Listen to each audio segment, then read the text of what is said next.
a gnawing uneasiness. Then in your chest and throat, a fear. A fear which says, I don't need the hours of anxious waiting that must come first. I don't want the 2.5 hours the game requires, hours I can't control. You have to forget all that's come before and look at the next shot, the next shift, as though it's the first. Focus on the only moment which matters, the one that's next.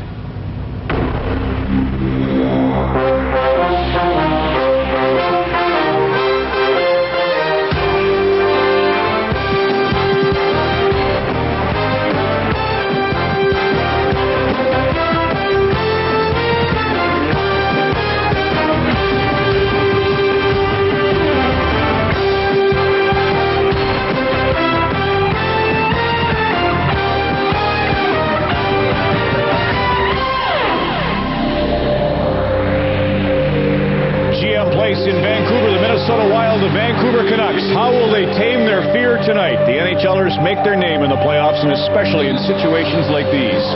No two words convey sports like Game 7. We'll have it for you live in a moment.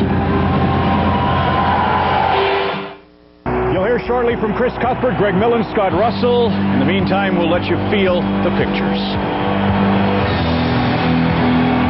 Well, Ron, it's been a wild ride just to get here as you look at the Minnesota Wild getting ready to go. Vancouver had to make record time getting home. That's because Sammy Salo had to get to the hospital. He had an inflammation of the foot, turned to fever. He will not play tonight. Nolan Baumgartner goes again. Dan Cloutier's in net. Here they come.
by joining Mr. Mark Donnelly in the singing of the Star-Spangled Banner and O Canada. Oh, say, can you see by the dawn's early light what so proudly we hailed at the twilight's last gleaming, whose broad stripes and bright stars through the perilous fight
from the Jim Robson broadcast gondola at a raucous GM Place.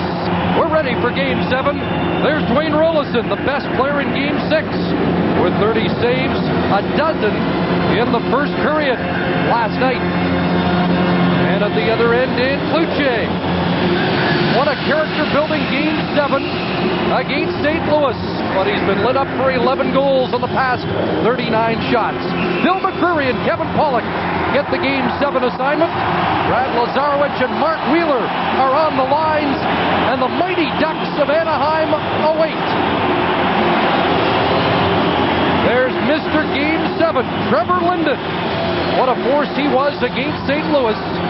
Only Doug Gilmour and Mark Messier have more Game 7 points.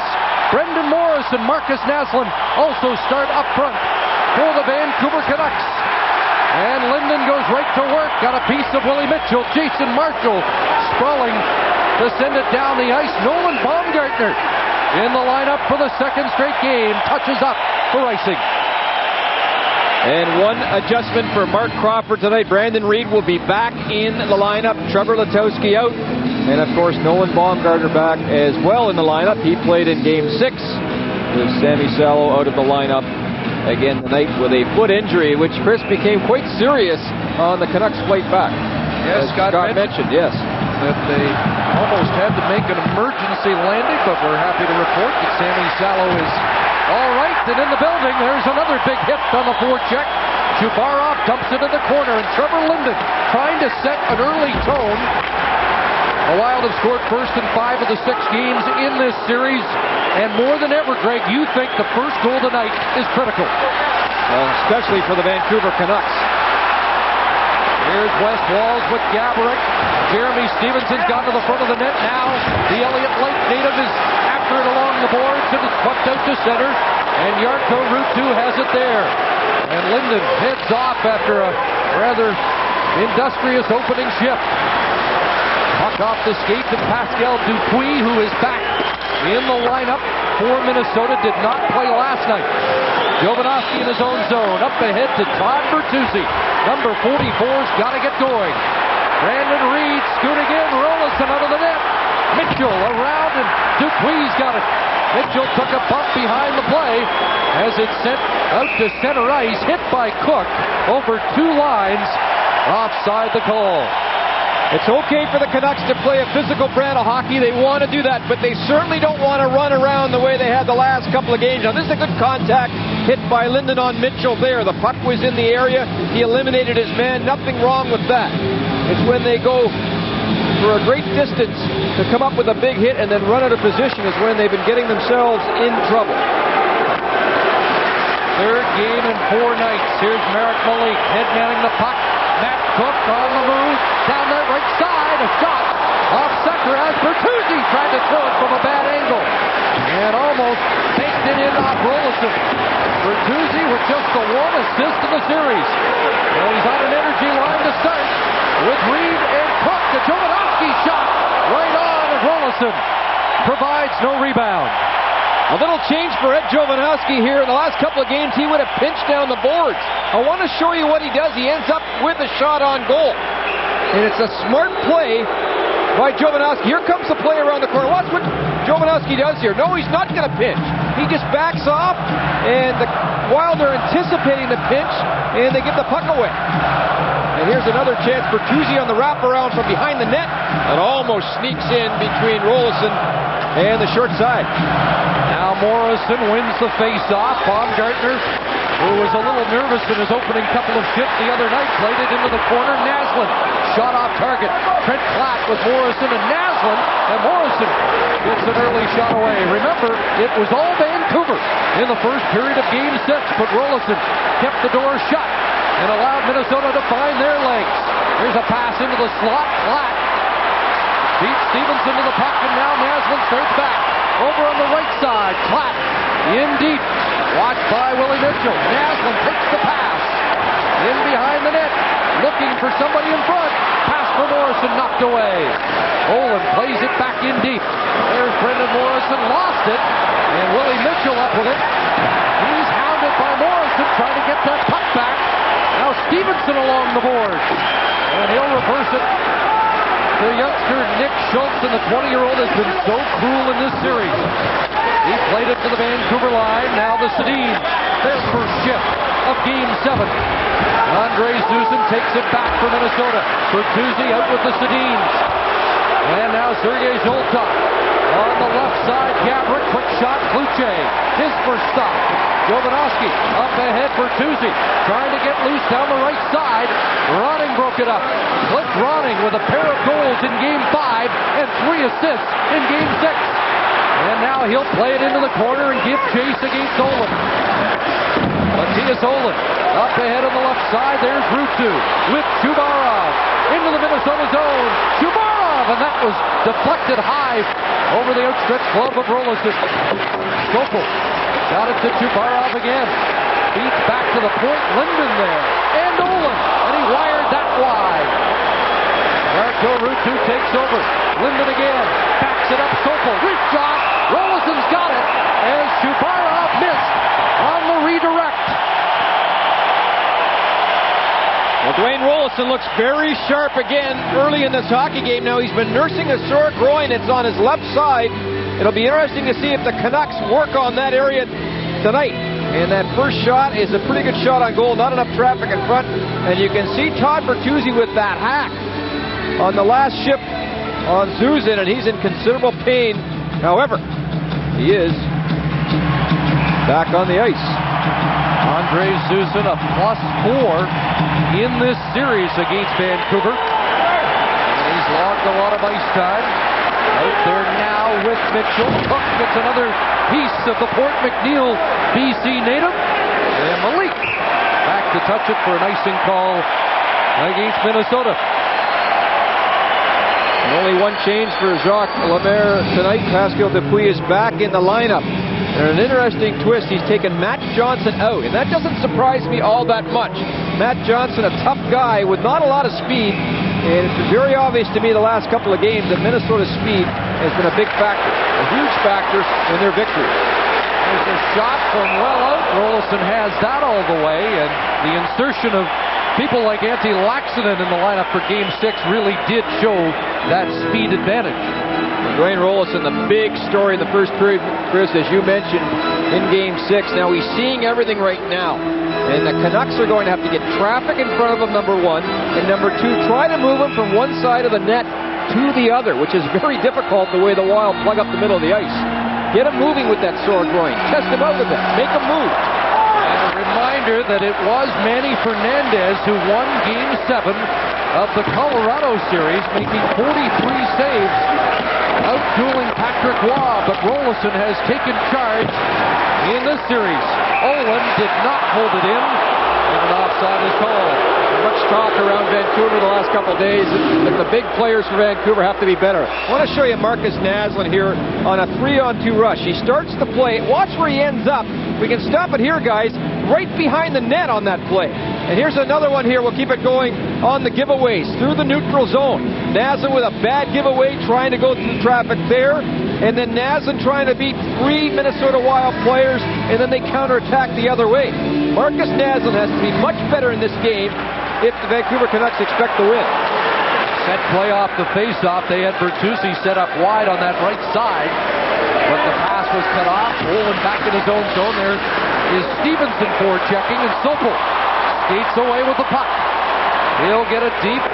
Bertuzzi charging after it. Rolison swept it away from Bertuzzi, and the Wild just dumped it back down the ice, and they're on their heels a little bit in this first period. Well, we mentioned Manny Fernandez, and there he is, and he wanted to wish his father Mark well, watching at the Royal Vic Hospital in Montreal. He'll undergo a heart procedure tomorrow, and we want to extend our best wishes. And what a performance Manny Fernandez put on in Game 7 of that first round series. And now Rolison trying to win. Only 2 other times that different goaltenders won Game 7s for the same team in the same year. And Drake Millen was involved in both. 2-0 in Game 7. I must say, I'm impressed. Hard to believe, isn't it? It is. to Chuck Benstead a couple of times. I'm sure you did. Once with Chicago and Ed Belfour, and the other time, Rick Walmsley won one of those series in St. Louis in '86. Here's Walls. Pass broken up. Good back check there by Morrison. Now to Naslund. He's watched at center. Got the puck again. Now brings it in. With Trent Klatt on the backhand. Out of the reach of Klatt, who was tied up in front. Morrison battles to recover the puck and does. Gets it to the captain. Naslund tucking it. And Rolison quickly covering that side of the net. Much better shift for Marcus Naslund. Todd Bertuzzi has been taken off this line with Brendan Morrison. Trent Klatt has been on it so far early in this game, and as Mark Crawford mixes things up a little bit, and there's the wraparound attempt by Naslund. We're going to see Bertuzzi out on a double shift, and he's been out so far with Reed and Cook, and also with the Sedin twins early in the game. From the face-off, again, Vancouver winning the draw, and they have dominated that aspect of this series. Bertuzzi trying to use that size. 46 regular season goals, 25 power play goals, and yet none in the series. None in the last 8. Just one in his last 18 games. And Big Bert did not go more than 4 during the regular season without a goal. We're scoreless early in Vancouver. The Vancouver Canucks, John McCall, along with Jeff Courtnall, who was on the lifeline in '94. When the Vancouver Canucks roared back from 3-1 down and won a series, and Trevor Linden and Cliff Ronning were his line mates. And now those two are dueling tonight in this Game 7. Cliff Ronning 3 times has been on a team that's come back from 3-1 down, trying to make it number 4 here tonight. Richard Park at center. Now Laxinen follows up, and that change-up was caught by Cloutier, who seemed to get a late read on the shot. And Cloutier, a little bit of a change-up, and he came up big with that save. And everybody's been on Cloutier a lot. I can't fault him for Game 6 at all, but let's not forget the work he did in Game 7 against the St. Louis Blues. He was the difference in that game, and he is one of the main reasons why the Vancouver Canucks are in this situation right now. Let's see if he can do it again. Wilcock off the boards, his shot off a skate. There's Marian Gaborik. Off a skate, Kuba with a high shot off the target. Sokol battles Gaborik on those far boards, ties him up. Squirts loose, and Cloutier tapped at it. Stevenson's on it. He'll duel with Olin. And the Canucks backed up a little here for the first time in Game 7. Ruutu finally gets it out to center ice, and now Linden's on it with Ruutu. Unable to hook up with his line mate, and the Wild get the puck back. Trevor Linden line out against the Gaborik line. We'll see that matchup a lot, along with Sokol and Matthias Poland on the point. Marian Gaborik with 20 points in 11 Vancouver games this year. And yes, Chris, we often say in hockey, your best players have to be your best. That has not been the case for the Vancouver Canucks, and it has been the case. Leading the way has been Gaborik for the Minnesota Wild at +12 versus a -10 rating in the 5-on-5 situation. The Wild have outscored the Canucks 14-9 in even strength situations in this series also. Gaborik with the 11 points in this series, and he's too shy of Wayne Gretzky's single series record of 13 points. Remarkably, number 99 did it in a 4-game series in 1988. Andre Susan puts it back into the Vancouver zone. Jovanovski up to Brad May, who backhands it to center. Cook after it there, nearly got loose. Andre Susan back. Now it's turned up by Susan, punished by May, and Susan slowly get up. Andre Susan shaken up, and he's had a tough start to this game. First the hack by Bertuzzi, and then the hit by May. Baumgartner back in his own zone in his second Stanley Cup playoff game this year, just his third all-time. Morrison to Malik. He'll flip it down the ice, and that's icing as Malik didn't get over center. And for the second time, Andre Susan in difficulty at the Minnesota bench. Left shoulder And Brad May way behind the play, finished his check, and did he ever finish it on Zuzan? And Zuzan went hard into the board. And we'll have a look at it. It's coming up here. And is it coming up? Boom! What a hit. From the face-off, Brunette, the quick shot. Cloutier will cover. Andrew Brunette had the first and last goal of Game 6. And the overtime series winner against Colorado in Game 7. That has a tremendous release.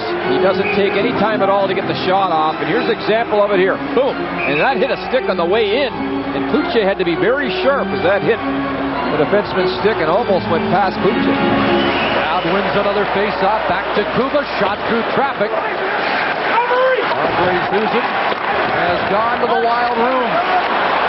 Morrison comes away with the puck. He's got Jovanovski on the far side. Now he peels off. Trent Platts in deep. He's taken to the inboard by Sekharov. Naslin after it. He gets it back for the Canucks. Platt works the corner. Got it to Naslin. There's the shot, and that was deflected on to Rolison. Played to center, Murray Barron. Over 900 NHL games, Barron trying to get to round number 3 for the first time in his career. Bertuzzi with a hit on Kuba. Now fired around, Sokol will move up. Stevenson stepped into Sokol. And Bertuzzi follows with a hit on Big Stevenson. Philip Kuba up the boards. Olin knocked it down. Kuba gets it again. This time he'll lug it out. Played ahead out of the reach of Gaborik. Sokol gets it back for the Canucks. Henrik Sedin has Bertuzzi working on the right side. Didn't get it over there. Sokol's got it now. Daniel Sedin plays it in for Bertuzzi. Back to Sokol. Here's the shot. Knocked down in front. Mitchell tries to clear it. Sokol bumps it at the line. And now the Wild come away with it. Sergei Zholtok. He'll just dump it in and get a change as we approach the 10-minute mark of this opening period. Shot 6-3, favor Vancouver. Chubarov sends it ahead. Here's Schultz moving up. And now Chubarov once again.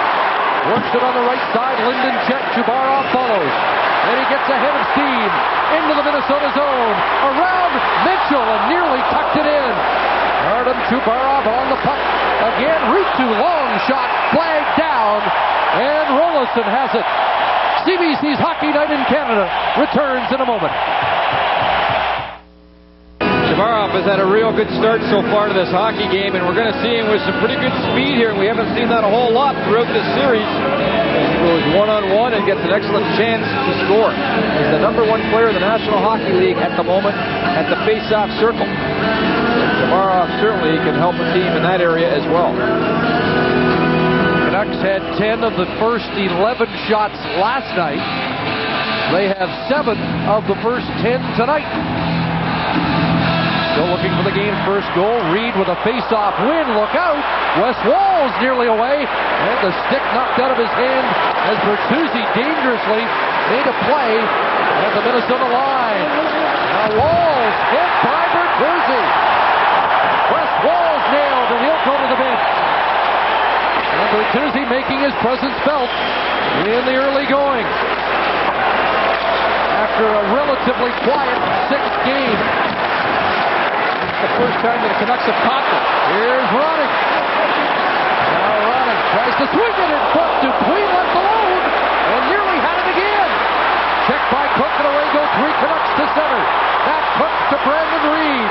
Here's Reed, backhand Rolison. And the rebound is cleared. Malik after it. And it's tipped by Malik. By Cliff Ronning, and Malik recovers nicely. And there's that poor defensive zone coverage that we've seen a lot. Dupuis wide open in front of the net with nobody around him in sight. Now Platt gets to a puck first. Marcus Naslin out of the corner. Mitchell watches him up high. Now it's Morrison. Across to Naslin with a shot wide on the short side. Oh, Jovanovski lost his footing. And away come the Wild. Gaborik loose, right side. Shot. And he was looking for a deflection and shot it up onto the meshing. As Jovanovski lost an edge and is cool enough at least to smile about it. As I mentioned, the difference tonight so far is when the Canucks try for the big hit, they're catching the Wild. That's the second big hit of this hockey game against Minnesota. And here's this defensive zone coverage. Now, what's going on? Stop it here, guys. I mean, there is no way that that should happen in your own zone. And the Vancouver Canucks catch a break there. That's what Minnesota will do to you. You're dominating them, and if you have that one big defensive error, it normally has cost the Canucks in this series. That time it didn't. Last night it was a thorough first period by the Canucks, except for no goals, and everybody around the Minnesota team thought they had Vancouver exactly where they wanted them. You got to cash in if you get the chances, because the Wild will make you pay. Good battle there behind the net, and Henrik Sedin ends up on top of his man. Marshall thought he scored as he slid it through the goal mouth. Premature celebration for Cranbrook BC's Jason Marshall, who scored the game-winning goal the last visit here in Game 5. And that one turned into a 7-2 Minnesota rout. Laxonen after it. There's Walls. Laxonen tied up by Sopel. Morrison, he couldn't come up with a puck. Walls has it. Flips in front. Cloutier down. And he makes a big stop. Dan Cloutier shuts the door quickly. And again, Morrison, Naslund on the ice, and defensively they get caught running around. And here's the first play. Morrison has the puck, and there is the giveaway. And then Walsh, with great patience, looks to the back door. And this time, however, Naslund does a nice job picking it up. And on the wraparound, how close was this? Right through the crease and out the other side. And as you mentioned, Chris, Jason Marshall thought he had one. Now Walls, Hart, and Laxonen. Jacques Lemaire has three speedsters on the ice, trying to energize his crew, who were caught flat-footed in the early going. Laxonen battles with Chubarov. Hart looks for a loose puck. Walls peels off to the bench. On a change as Jovanovski leads Vancouver into the Wild zone. Rolls the shot. Rolison steered it away. Back up top, a shot. Rolison saves. Linden got a whack at it. And Rolison stopped that. And once again, Trevor Linden is flying in Game 7. This is big for the Vancouver Canucks. They just had a couple of shifts in their own zone where they were sloppy. And they come right back with a good shift led by Trevor Linden. And Dwayne Rolison again with an excellent second effort drags his left pad. And here comes Linden. And the one thing you know about Linden, he will go into the hard areas, into the high traffic areas. And that's why he has been such a great player in this league for so long. Trevor Linden's 99th playoff game as a Vancouver Canuck. Will he get to play number 100 this season? Battle behind the net. Bertuzzi knocked it loose. Now Cook's on it. Matt Cook behind the net. Watched by Sekerash. Here's Sopel at the line. Stevenson cutting off the shooting lane. And a puck intercepted by Sekerash. Here's Gabrick, one-on-one against Dolan. Now Sopel moves in, helping out. Gabrick bumped off the puck by Bertuzzi, who came back. And now Cook from his own side of center backhands it in. Rolison plays it. Canucks changing. 5:55 to go in the first period. Still scoreless. Schultz up ahead, running. Flips it to the Vancouver line. Dupuis after it. Walls at it. And Malik gets rid of it. Now Naslund starts back. Last and Mitchell. Tangle in the corner. Mitchell one-hands it to the other side. Morrison was there. Now Naslund. Shot off a skate in front as Mitchell blocked the pass and had Platt tied up. The shots are not getting through as once again Minnesota collapsing right in front of their goaltender. Now Linden right back to work. Trevor Linden right in. And Rolison stops him. Out at center, Baumgartner.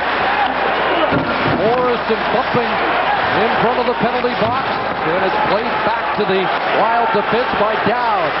Willie Mitchell, what a horse in this series.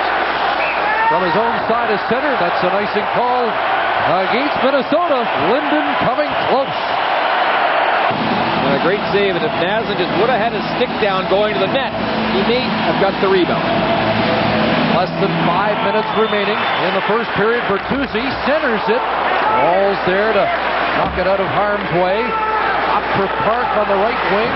He'll get rid of it inside the Vancouver zone. Jovanovski wraps it back to center. There's Sekharaj with Laxonen trapped offside. I want to show you how the Minnesota Wild defend in their own zone, and it's very difficult the way they do it.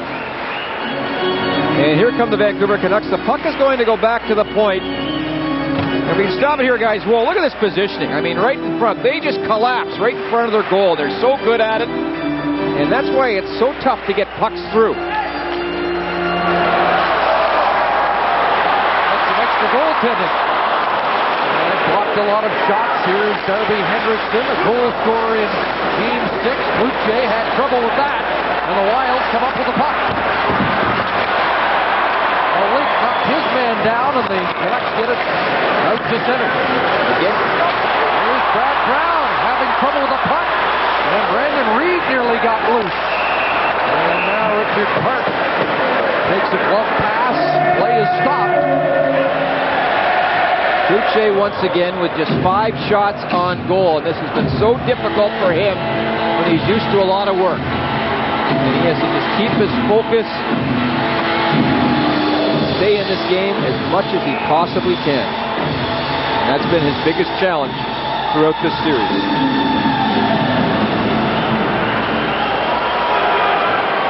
There's Nick Schultz paired with Willie Mitchell. That pass cut off by Morrison. Has to wait for Black to get back on side. Mitchell off the boards. Baumgartner there. Roland Baumgartner. In his first game, played just under 11 minutes. Most of that in the third period of game number 6. He said he was very nervous to start the game, but then settled down, and I saw him after the game and said, I felt pretty good by the end of it. Which is good news for the Vancouver Canucks and a big chance for Baumgartner here. His first playoff game since 1996. His only other game was as a rookie, as a member of the Washington Capitals, and the first shift he remembers, he looked up and Mario Lemieux was bearing down on him. And he got off the ice unscathed, and that's an accomplishment for any young defenseman against 66. Who had, remember the name of Yager on his wing. Now Burnett gets worked over by Murray Barron. In to help out is down. Andrew Burnett prevails. Ingstrom with that slid through the front of the net. There's a hit on the far side. Burnett now without a helmet, down battling. Marshall took that bump along the boards, but he's back in the fray. And Burnett giving the Canucks fits on this shift. Chubarov goes down. Now Chubarov up with the puck, trying to get it up the boards. Knocked down by Dowd. Marshall, a shot with a pad stop by Cloutier, and Burnett continues to cause havoc.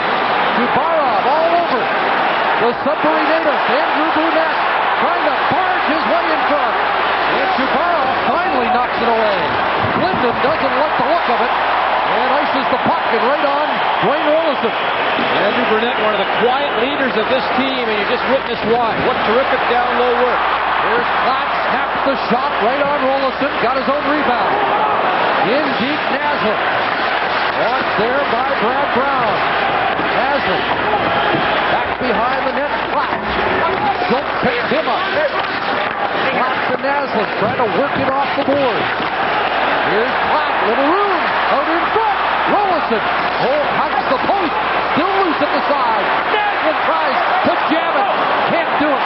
Brad Brown goes down, and now it's the Canucks with some good deep work. And it's the Wild on their heels, and the puck comes out to center. So first Burnett, and then Platt to Naslund at the other end. Walls pushed off the puck by Olin. Bertuzzi flips it back in deep. He'll size up Sekharaj, who got rid of it quickly. Now Kuba back to Sekharaj. Daniel Sedin forechecking. 90 seconds remaining in the first period. Still scoreless. Sekerash mishandles the puck. Jovanovski will dump it back in. That hit the linesman. Eric Bully back in his own zone. Daniel Sedin takes a look as his brother inside the line, swept away by Kuba. Jovanovski brings it back in. His shot into the glove of Rolison with 1:06 left in the first. There's been about 3 wraparound attempts by the Vancouver Canucks, but look at Minnesota. They're down low and they collapse and they play the goalpost. Stop it here. Whoa. See how they play the post here? So Naslund can't come around. He has no room to do it. And there's a pretty easy save by Dwayne Rolison because he has so much defensive help by the Wild. Here's Ed Jovanovski on Marshall moments before that chance by Naslund. That's a pretty good hit. On the face-off, Walls rolls it out to center. We're in the final minute of this first period. In Game 7, still awaiting the game's first goal. Linden back out with Rutu and Chubarov. Mattias Olin back in his own zone. Sopel hasn't seen as much of Marian Gaborik as you might expect, and that has happened on occasion in this series. Greggy's still trying to get over a bout of the flu. In the lobby just before the game, and he told me he's still not 100%, Chris, and hasn't played that much again tonight in the first period. Dave Moyer tells us he's been out 4 minutes, 44 seconds so far. That's not unusually low for him in this series. 9 seconds of the period, 1 chance for Bertuzzi. He knocks the stick out of the hands of Rolison. Here's Bertuzzi trying to capitalize. The lead shot in the crease and swept away at the horn. And Rolison's not happy about the fact Bertuzzi swatted the stick right out of his hands. He's got a case that should have been interference. And that's why Dwayne Rolison's so upset. Here's the play. Watch what Bertuzzi does. Knocks the stick out of the hands of Dwayne Rolison and then goes and gets the puck. Now Rolison with no goal stick. Ooh, this puck almost went behind him. But the refs are letting them play, and it's not bad in a Game 7. It was a no penalty first period. 12-6 the shots favored Vancouver. Kelly Rudy's behind the mask, along with Ron McLean. Coming up in our first intermission, we're scoreless after 1 in Game 7. Kelly, you were in a Game 7 for the New York Islanders. Everybody knows the story now because it's come up a few times in the playoffs. 73 saves that night, and you had another biggie when you helped Gretzky and the Kings come back. Tell us about Cloutier and Rolison and just what it's like to play in a game like tonight. Well, I think I had a few of them. Remember the Washington game, which you just mentioned, but we had another one that same year. We played against Philadelphia. We were down 3-1. We came back, played Game 7, and I was wondering about Minnesota tonight going into it because what we experienced that year, I believe anyways, when we faced Philly, that maybe we were a little bit too comfortable. I think we had 5 elimination games that year. We'd won them all, and this one we kind of thought we were going to pull it out of the hat again. I'm wondering if Minnesota's thinking the same way. Not that they're off to the start. I think we were down 3-1 after 1, so a little bit different. Yeah, they still 6 shots. They didn't look great. They almost, Pascal Dupuis had the best chance and didn't get a shot off on that one. But I'll tell you about playing with Wayne Gretzky, though, in Game 7s. I always felt a little bit of guilt, I'd have to say, because I never wanted to let him down. It's not like you're playing with just, I know he's just a regular guy, but no, still but he picked you. In '89, he made the trade for you and said, look, if we can go to the next level with a good goalie. Exactly. Cloutier looked to me, we both watched him in the warm-up, and you always say a great rehearsal at home is a bad thing. And I mean, he looked, you can't say he looked shaky, but he was sure not like he was in the warm-up, yes. As was all the Canucks are really nervous in the first period. I think it's Mark Crawford's job, this intermission, to go in there and say, listen, we played a pretty good period, relax in our own zone. We know how to play defensively, and for whatever reason, they're running around. Greg Millen mentioned that one play where that just shouldn't happen. I have a tip for him. Yeah. I would put Brad May out more. He had 3 shifts, I think, in the first period. I'd take Rutu and sit him, or put him on a different line. Put him with Linden and Chubarov. Speaking of May, Zuzan, an ex-teammate of mine, he has to protect his body better. When May's coming in there, and that was always the knock against him back then, too, he always put himself in a bad position to get hit. And he's gone. He didn't come back after that. It looks like a shoulder separation. All right, let's start with the energy. Rutu looked very tentative out there. That's the only reason I'm criticizing him. I think he's rattled from the bad penalty. Right. But here's Cook. And this is why I like this play by Matt Cook. This is less than 2 minutes into the period. There's Cook at the top. Now he's going to go in and get a shot on net. But take a look. He's still battling. That's okay. Goes to the front of the net. That's what he's supposed to do. But what I really enjoyed on this play, he's not going crazy with trying to throw checks. Now here's Dowd. Back to Cook. Typically, high-energy guys can sometimes do something stupid. Cook doesn't. He doesn't ram Dowd through the boards, take a penalty. Just nicely works him off the puck. And the Vancouver Canucks get the puck again, and they actually had a scoring chance after that. So I thought that was a good play by Cook, because less than 2 minutes in, you don't want to take a penalty. The referees are really letting them play, and I think Bertuzzi did get away with one on the hacking Rolison right at the end of the period. Agree. No question about it. You know, glad, fantastic. That's okay. But it does play into Vancouver's hands, although they've been great when they score a power play goal. Minnesota's been just obviously dynamite with the man advantage. What do you think's with Marcus Naslund? Nerves? Or, I have to believe that he's hurt or something, because I can't believe nerves with his experience and the way that he's played. Now we're going to take a look how he's just not skating as we're used to. Now he's going to get a pass from Klatt. Oops, that didn't work very well. Anyways, you see where Naslund is. I saw two of them. Now take a look. He's against Nick Schultz here. You would think that Naslund's pretty fast. Just skate him. He's a young defenseman, but he's not going to go very quickly. And he's trying to set up a play. Now, it's not a terrible thing that happens. He gets a puck deep, I guess, but there could have been a turnover. But we're used to seeing Marcus Naslund attack. And if you're going against a young guy like that, if you're Nick Schultz, what are you thinking if you see Marcus Naslund coming right at me? Boy, I'm in trouble. And Greg touched on it. It's almost identical to the clip he showed during that first period, too. Yeah, exactly. One thing I liked, he shot low 3 times. He didn't get much on him. Especially that wraparound. That's a good play when Rolison has a bad groin. Jeremy Stevenson, what do you like about him? I never knew much about this guy. Boy, is he dependable. I really like him. Big guy, plays feisty. Now, we're going to see Zuzan, the defenseman, right here, and he recognizes...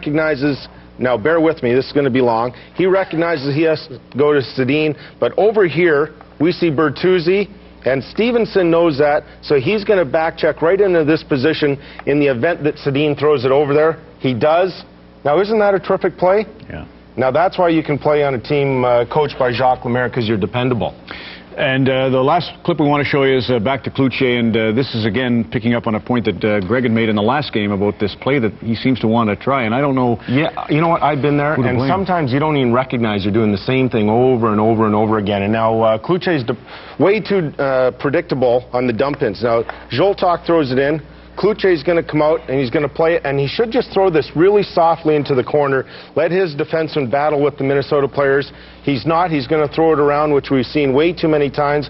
Park reads it and throws it right to the net. Good play by Chabarov to come back and block that, but that's something that the coaching staff of Vancouver should take Cloutier aside, say just throw it in the corner if you don't know what to do with it. Sopel was really brave, stood up at the blue line. You know, Jovanovski's good tonight. He's not taking any chances, and I know you don't want to go out there not trying to lose, but you have to go out there and try to win, but he's just being safe tonight. Good for him. And Nolan Baumgartner picked up that one turnover and took the stick off West Wall, so that was great. Well, Tyler Moss got the job done tonight. We've been following the Manitoba Moose and the Hamilton Bulldogs. We'll highlight that. The Moose are forcing a 7th game. That story is next. Behind the Mask on CBC. Brought to you by Samsung. Samsung Digital. Everyone's invited.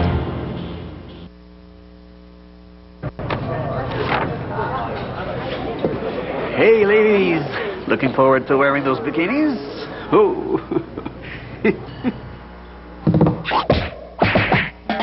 Silhouette from Danone. A fat-free yogurt with 7 essential nutrients.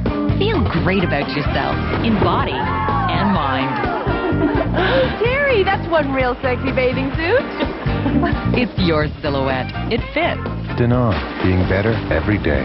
It was an amazing game. How's the heartburn? It's gone. I took Tums. That was fast. Ever wonder where heartburn goes? No. Interesting thing.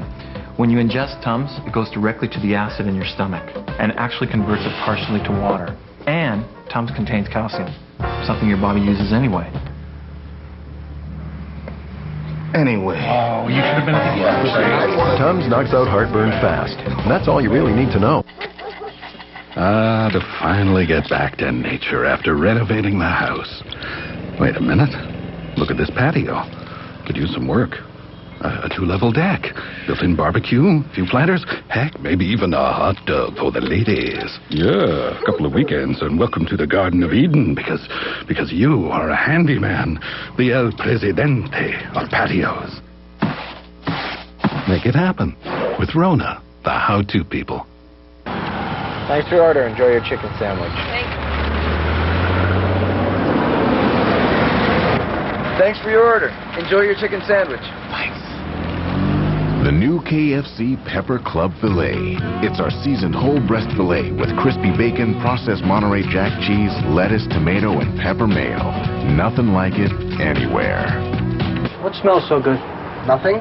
Get it now for a limited time. KFC. It's finger-licking good. This evening's program didn't start with the arrival of the guests, the choosing of the snacks, or with the dimming of the lights. Show's about to start. It started with a trip to Canadian Tire. These even fold up, so you can take them just about anywhere. And a desire to have the best seats in the house. Funny how where you end up has a lot to do with where you start. Vancouver had 12 shots, only 2 players had more than one. Jarkko Ruutu, funny enough, so I'm wrong about him. And Trevor Linden's the other, and he's with Scott Russell. Right, 10 points in Trevor Linden's Game 7 career. It appears that the team is energized. Is that the right read on this first period? I think so. I think we did a lot of the things we wanted to do to start with the game, much like we did last night. I think the key is to keep it even and not get too up or down. Whatever happens, if we get a penalty, we get a power play, they get a power play. Or if they score, if we score, we have to keep it even all night long. Did you talk about the fact, and you mentioned that word all night long, that it has to be a 60-minute effort or a concerted effort? Well, we did a good job in the first. We came out and did what we wanted to do, and we just have to keep that level up and keep going on it. And obviously the first goal has been big all series, and we'd like to get it. If we don't, we can't change what we're doing right, though. Trevor, thanks. Good luck. Thanks. Good. Thanks, Trevor.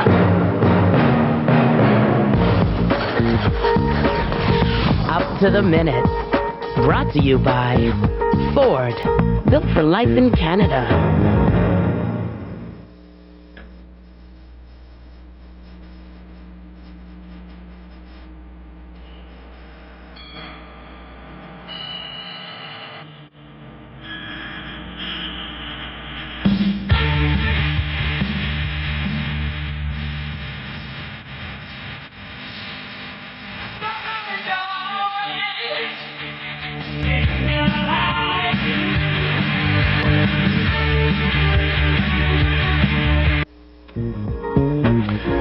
Manitoba Moose at Copps Coliseum in Hamilton tonight, and trailing 1-0 when Tony Salmelainen scores here from Benoit Gretin, make it 2-0 for the hometown Bulldogs. Tyler Moss in net for the Moose, Eric Fichot in net for Hamilton. Then Sylvain Blouin will score to make it a 3-1 lead in the second period for the Bulldogs, and they look to be in control, but the Moose would not go away. They get to even terms here. Mikko Jokela scores from Chris Nielsen and John Craighead, and then with about 8 minutes, just inside 8 minutes to go, great follow-up there by Pat Cavanaugh, his 7th goal of the postseason from Tyler Book. And Tyler Moss did the job in net. They killed off a 5-minute major. Manitoba forces Game 7. And Justin Kitchener has won 4-3. And that's the score right now in Kelowna. Up to the minute. Brought to you by Ford. Built for life in Canada. The Home Depot is more than a store. It's a powerhouse with powerful names. John Deere, Toro, Murray, and Echo, all in one place. Powerful tools for mowing, blowing, edging, or just riding with the wind. It's a buyer's guide to show you how much power you need. The guaranteed low price every day to make every dollar work. It's the power to turn the outdoors into the great outdoors. The Home Depot. You can do it. We can help. It's Super Saturday this Saturday at Sears. Sears Super Saturday is on for one day only, featuring super savings throughout the store. And there's early morning specials and giveaways, so don't miss it. And get there early because the store opens at 7 a.m. Come to Super Saturday. Come to Sears. It was an amazing game. How's the heartburn? Stop. I took Tums. That was fast. Ever wonder where heartburn goes? No. Interesting thing. When you ingest Tums, it goes directly to the acid in your stomach and actually converts it partially to water. And Tums contains calcium, something your body uses anyway. anyway. Oh, you should have been at the game. Tums knocks out heartburn fast. That's all you really need to know. Here at the War Amps, we return thousands of keys. Not just car keys. Keys of every size, every description. Because they came to us with a War Amps key tag. If you don't have a key tag, you never know where your keys will end up. Our key tag service can often return your keys by courier. Sometimes in the same day. The War Amps Key Return Service, securing your peace of mind.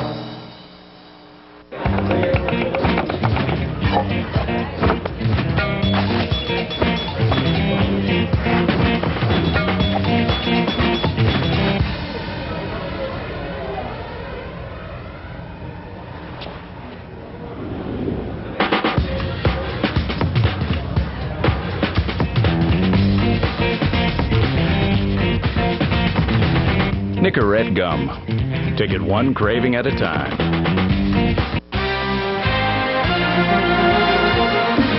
This portion of the Stanley Cup playoffs on Hockey Night in Canada brought to you by Ford.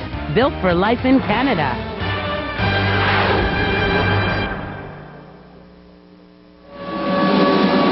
Still awaiting the first goal of Game 7 between the Minnesota Wild and Vancouver Canucks.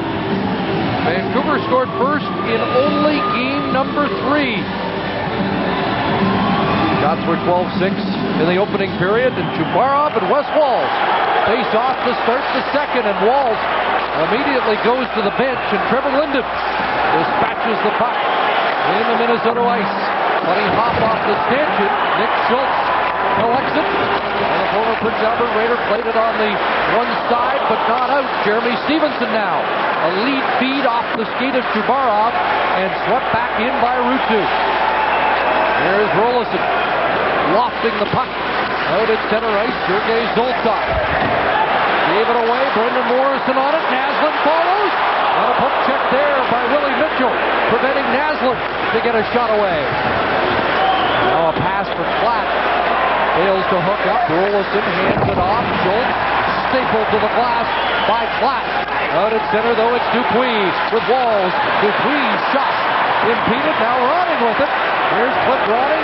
Pascal Dupuis gets up after a heavy hit. Walz trying to come out in front. Here's Cloutier down, doing some swimming. There's Ronning. Sets up behind the net. Oh, heavy traffic now. Battles in front as Ronning continues to hold. Susan's moved up. 4 Wild deep for the shot right on. Rebound, and it's rolled to the line and will come out. And good defensive positioning there by Vancouver and better patience. They didn't run around. Dupuis wires the shot right on. Now Malik out of the reach of Big Bertuzzi. It slides down the ice. Remember, it was all Vancouver in Game 6, and then Minnesota got going with a big second period. Baumgartner now ahead to Cook, and he'll flick it back in. Losing back on the ice, Chris, after getting leveled in the first period. Now Reed has it hit by him.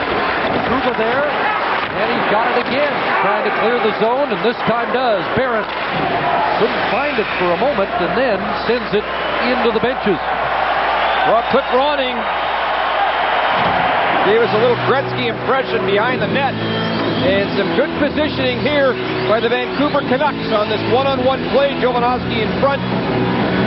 And Malik does a nice job making sure that he doesn't get involved in the pick. And then he knocks it out of the harm's way. And before this period started, here's Dwayne Rolison and Kevin Pollock. And I know what they're discussing, that Bertuzzi slash on Rolison at the end of the first period of play. And I like the way officials will do that. They'll go and communicate with players. I think at times we don't do enough of that with that in our game anymore.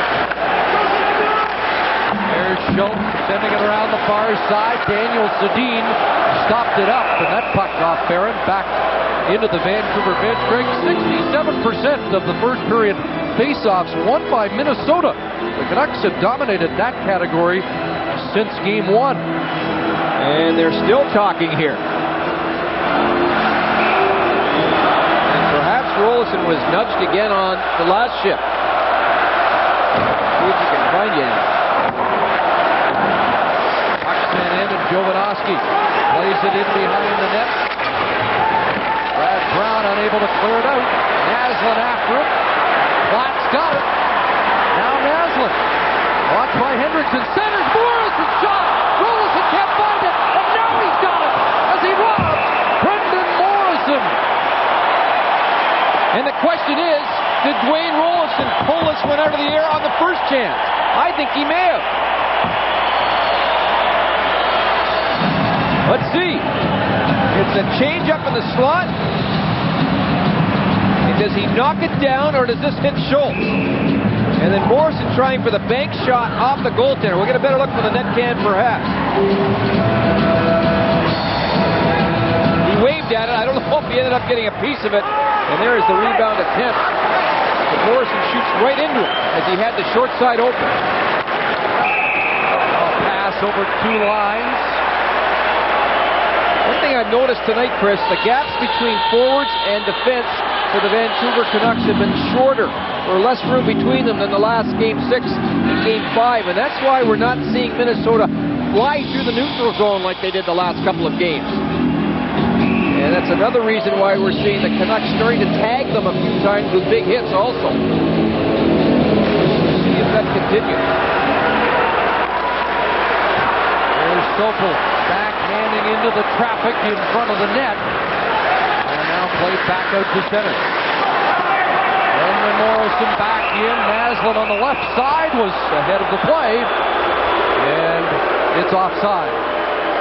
By the way, I heard Kelly Rudy talk about Naslund between periods, and my sources have told me that there's nothing wrong with him when I was doing some work finding out if he's 100%. The one player that is having some problems is Todd Bertuzzi. He's got a left wrist problem since the St. Louis series that's really been giving him trouble. He was down here this morning for treatment again. That's one of the reasons why he has had trouble. Here's Bertuzzi lined up on that right side.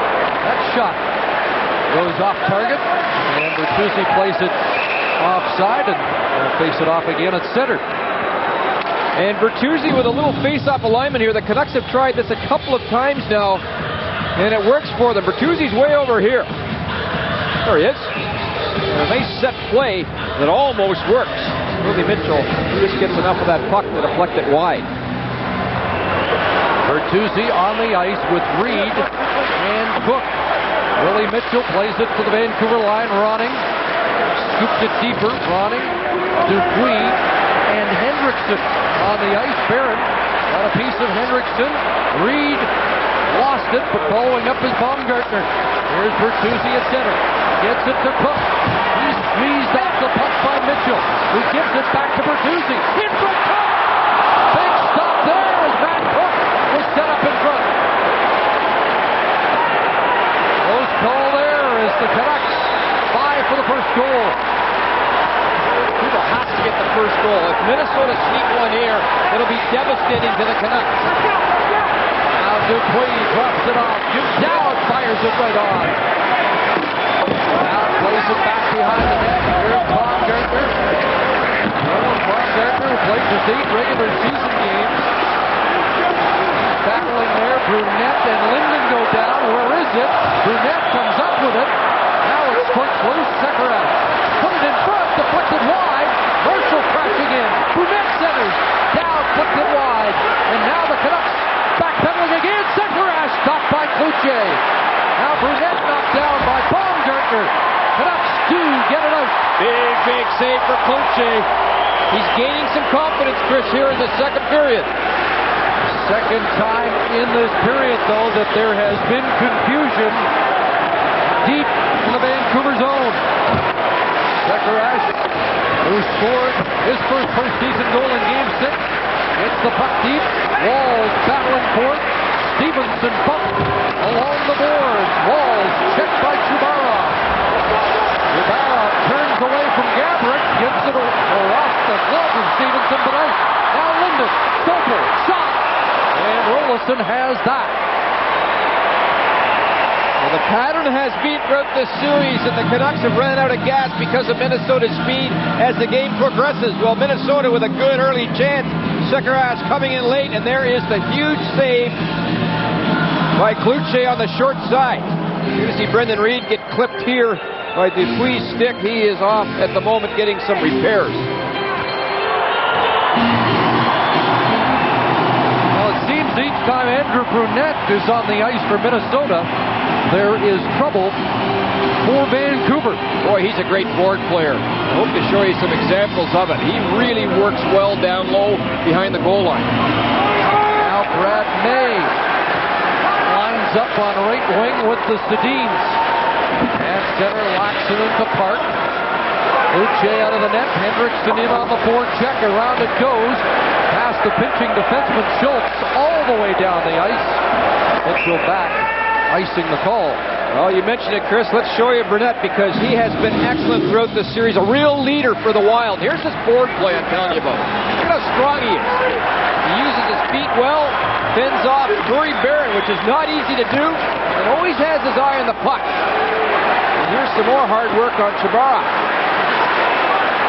And he is the player on the power play when the Wild shoot it in that is in charge of gaining puck recovery. And he's one of the keys to the Wild's success in the playoffs on the power play. He's out there once again. There's a jolt by Jovanovski. Here's Brunette. Malik hanging off him, trying to tie him up and prevent him from continuing that good work. Sekarash at the line, did keep it in, and now Burnett again tries to center.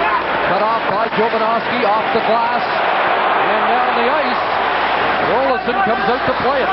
By the way, Reed is back on the bench after coming back. Of course, I think he was cut, so he just went to the room for a few repairs, and he's back. Andrew Burnett was telling us he's one of the few players that probably would benefit from set Jacques Lemaire lines, but knows that's not going to happen, as Lemaire loves to shuffle the deck. And he has once again tonight in Game 7. Mitchell across ice for his partner Schultz and out. Gabrick, Stevenson, and Walls out there against Naslund. Black and Morrison. And Bertuzzi has not seen much, if any, action with his usual line mates. They pile up inside the Wild zone and finally unpile. Walls and Morrison all tied up. There's Platt. He took it away from Mitchell. Brendan Morrison behind the net. Tried to pull it in front. Now Naslund's got it. Here's some pressure and a ricochet right on Rolison. Gabrick in his own zone.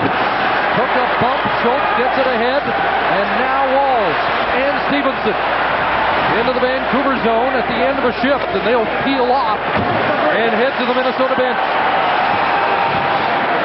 Andre Zuzin at center.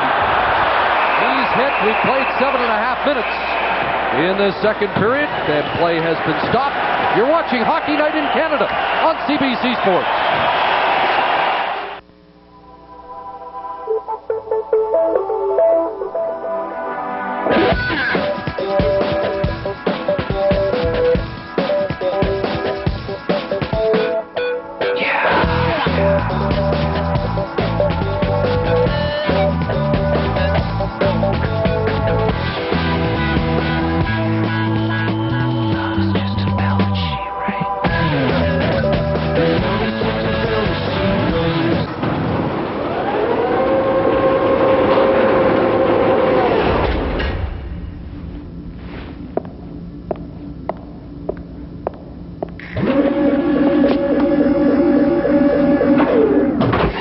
Because vehicle technology is constantly advancing, trust the complete maintenance of your GM vehicle to the specialists trained by GM, your Good Wrench technicians. Why take chances? Head over to GM Good Wrench Service, right on time.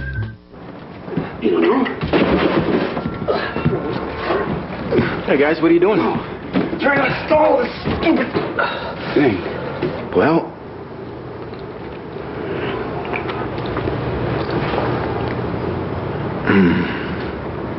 good luck with that.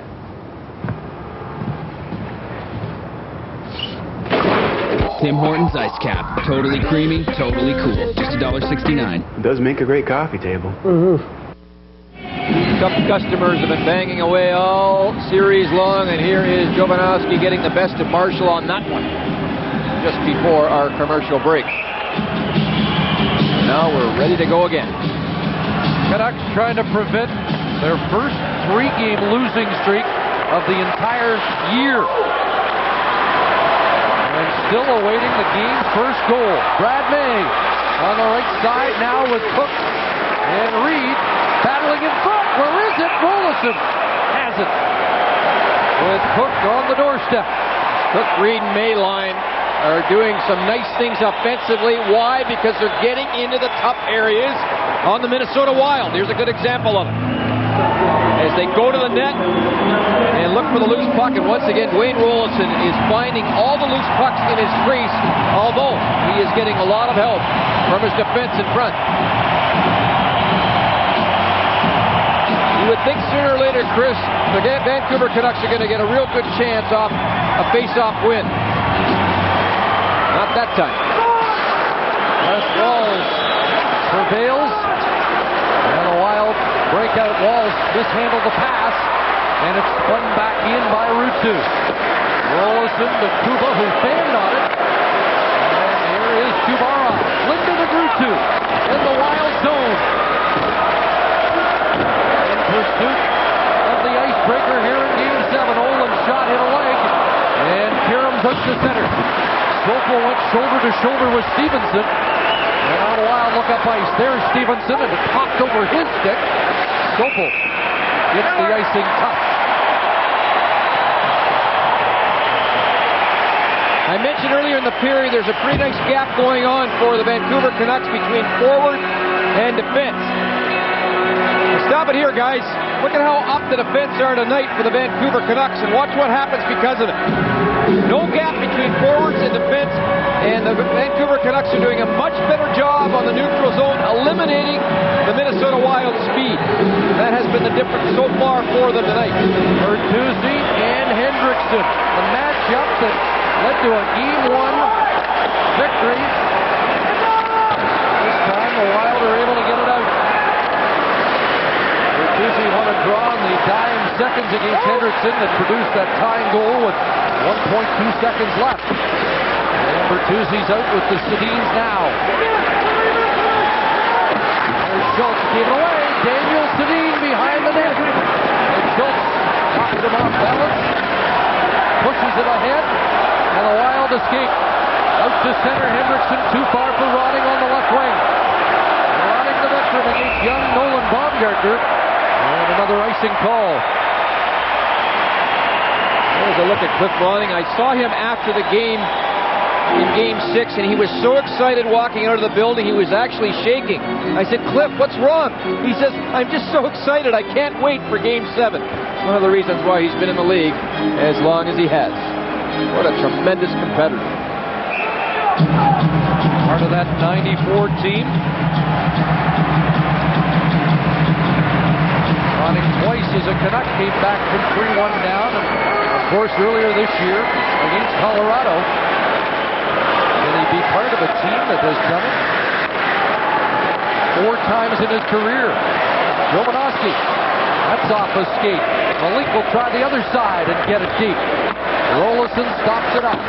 Shots are 15-8 in favor of Vancouver. But as we approach the 10-minute mark of the second period, we still await the game's first goal. Malik gets it to Platt. Up for Morrison. He's checked on the play. Naslund nearly got loose. And now Zuzan flips it back down the ice. Malik chased by Marshall. He gives off to Jovanovski. Up ahead. Platt couldn't handle it. Now Brad Brown.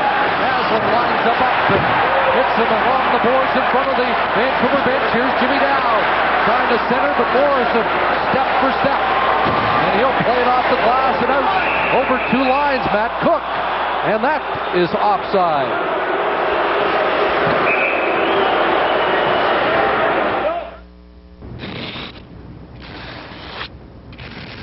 Tough shave?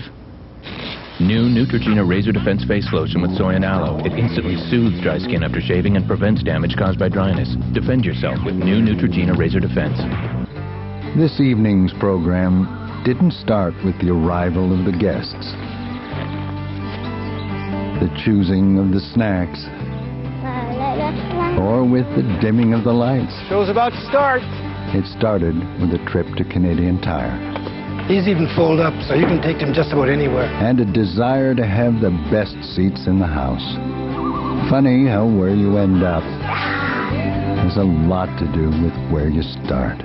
What if God granted you his power? This summer, Sam? Jim Carrey is Bruce Almighty. I swear my boobs are bigger. At theaters Friday, May 23rd. Closed captioning brought to you by Cadillac, a division of General Motors. Visit us at gmcanada.com. Canucks outscored 12-3 in the last two games, but it's tight tonight. Well, it really is, and again, Kluche's been much better in this second period of play. But what focus he has to have is the Minnesota Wild. They don't get many shots, but most of the time, when I've said this the whole series, most of the time when they do get a chance, it's a good one. Ian Clark, this goalie coach, told him before the series, he said, your numbers, your save percentage, and your average will not look good after this series because of that. He warned them. This is the first time since late February that Dan Cloutier has played on back-to-back nights because of the knee problems he suffered in the second half of the season. There's Dupuis sending it over on the far side. Cook after it and chipped it past Sekharaj and out to center. Now Kuba takes a look, that goes off Zoltok and into the seats. And Jacques Lemaire has been unbelievable throughout this series, making the key adjustments, and I can't say enough about this man. He should be the coach of the year this season. And Mark Crawford has had a terrific year as well, doing a fine job with this young Vancouver Canuck team. You know, we saw a shot of Mark Crawford during the anthem with a smile on his face. It hasn't been a couple of days for smiles, but maybe that relaxed demeanor was somehow transmitted to his team today, as they've been pretty impressive in bouncing back after two disastrous performances so far. Here's Linden. And Oland along the boards with Kubarov. They get it across to the near side. Sopel moves up. Couldn't get the shot through. Knocked down by Stevenson. Andre Zuzin hit hard in the first period, but came back. Bumped along there again. Now Sopel moves up. In behind the net, Ruutu. Larko Ruutu with some traffic in front. Reed is causing some trouble. Sopel, Owen, crisscross, shot, score! Matthias Owen, let it go!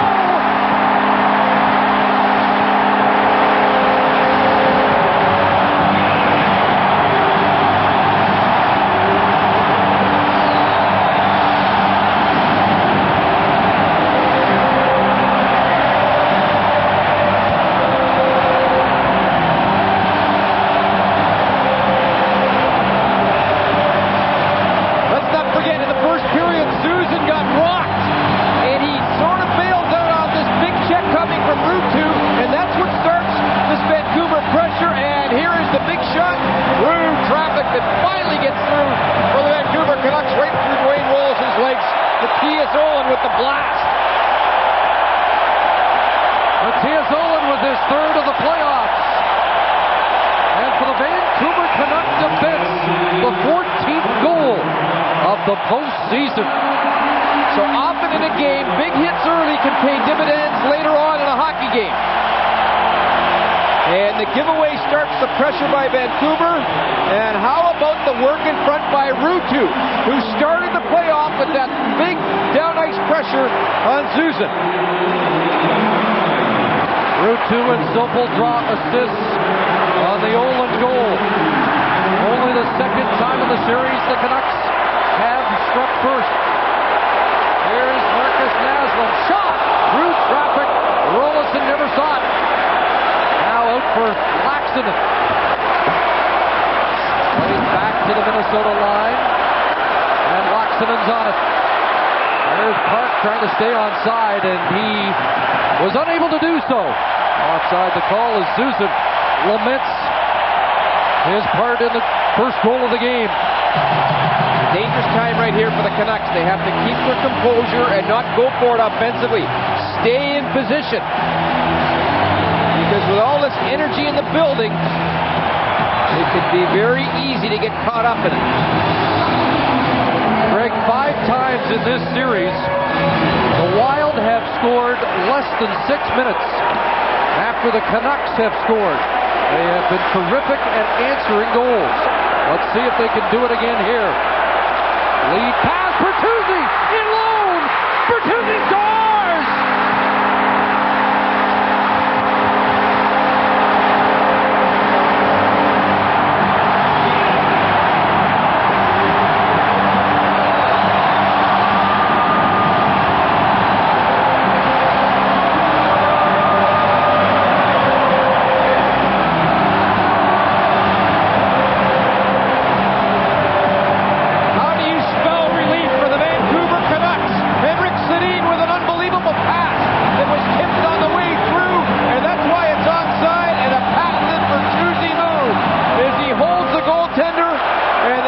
Chips it up over top. And that will not only be a lift for Todd Bertuzzi, but a lift for the whole hockey club. And they are believing in Vancouver after 2 goals in a 61-second span. And a guy who scored 46 on the year has his first of this series and his second of the playoffs.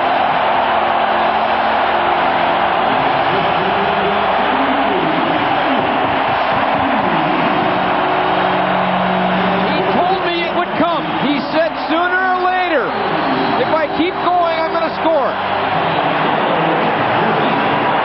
Henrik Sedin and Murray Barron the assists on the goal at 12:30. After Oland had opened the scoring at 11:29. Canucks in charge in a second period that has, for the last few games, been dominated by Minnesota. Now flat along the boards. His footing, and Cliff Ronning tries to get things organized for Minnesota. Now Vancouver has to play with controlled emotion. You got to ride this wave, but still not run out of position. And that puck off the netting. Control your emotion in a building where it's absolute bedlam. And you don't think this has been bothering the Vancouver Canucks and Todd Bertuzzi hasn't scored? How about this reaction after he did? Gets a hug from one of his best friends of the team, Marcus Naslund, and Trent Platt right there with him. Well, he had been muzzled in this series, but he set a physical tone in the first period, and a huge goal here to give the Canucks a little cushion in the second, and he's back out with the Sedins again. Now Burnett. Get it down the ice. Luce plays it up the boards. Daniel Sedin banks it out. And now a test of the resiliency of the Wild. Bertuzzi got Mitchell there along the boards. Daniel Sedin back in deep. There's Linden to the front of the net. Mitchell knocked down Henrik. Linden in to help out. He pries the puck loose. Gets it back to Henrik. Center, Nick Schultz there, Linden bumped him, kept in simple, shot off Linden, and into the corner. Linden on it again. Here's Trevor Linden, shot, that's knocked down in front. Henrik has it again. That went off Daniel, now Henrik loses it. Oland bumped, but down went the Wild player. Jason Marshall, the Sedins battling in along the boards. Still have the puck. Now this place hasn't calmed down since the Oland goal. Listen to them here in Vancouver. Oland looks across. That pass cut off, and now Minnesota will counter with Brunette. He'll flip it down wide of Cloutier. Minnesota changing. 5:05 left in period 2. Vancouver need a change here, Chris. They got to get their defense up. And now they do. May nearly was loose. Subarov couldn't get him the puck. Brad May was was loose on the right flank. And now Ronning speeds into the zone. Here's Dupuis. Knocked off his stick by Malink. Route 2 jarred behind the net. And it's underneath. Route 2. Goaltop trying to dig it free. And it does come loose. Malink battling. Puck in front, they score! Oh, a weird one. As the puck sailed in front. Kluche never knew it was in the net. And the Wild are on the board with 4:30 left in the second. Well, Sopel never did get off the ice on the change. And how about this play here? As the puck goes up right top of the net. And Dupuis just bats it right out of the air. What a strange goal this is. So the Wild have life. As Pascal Dupuis has his third of the playoffs. And another goal right afterwards. And they're going to go upstairs to check the high sticks, but I don't think this is an issue. I think it was below the crossbar when Dupuis made contact. Vinny Morel, the supervisor who's done a great job in this playoff series, is there on the phone.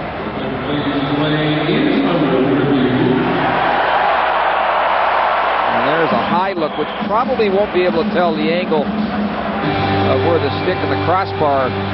Although even though Dupuis followed through went under the bar. I don't think there's a question on this at all.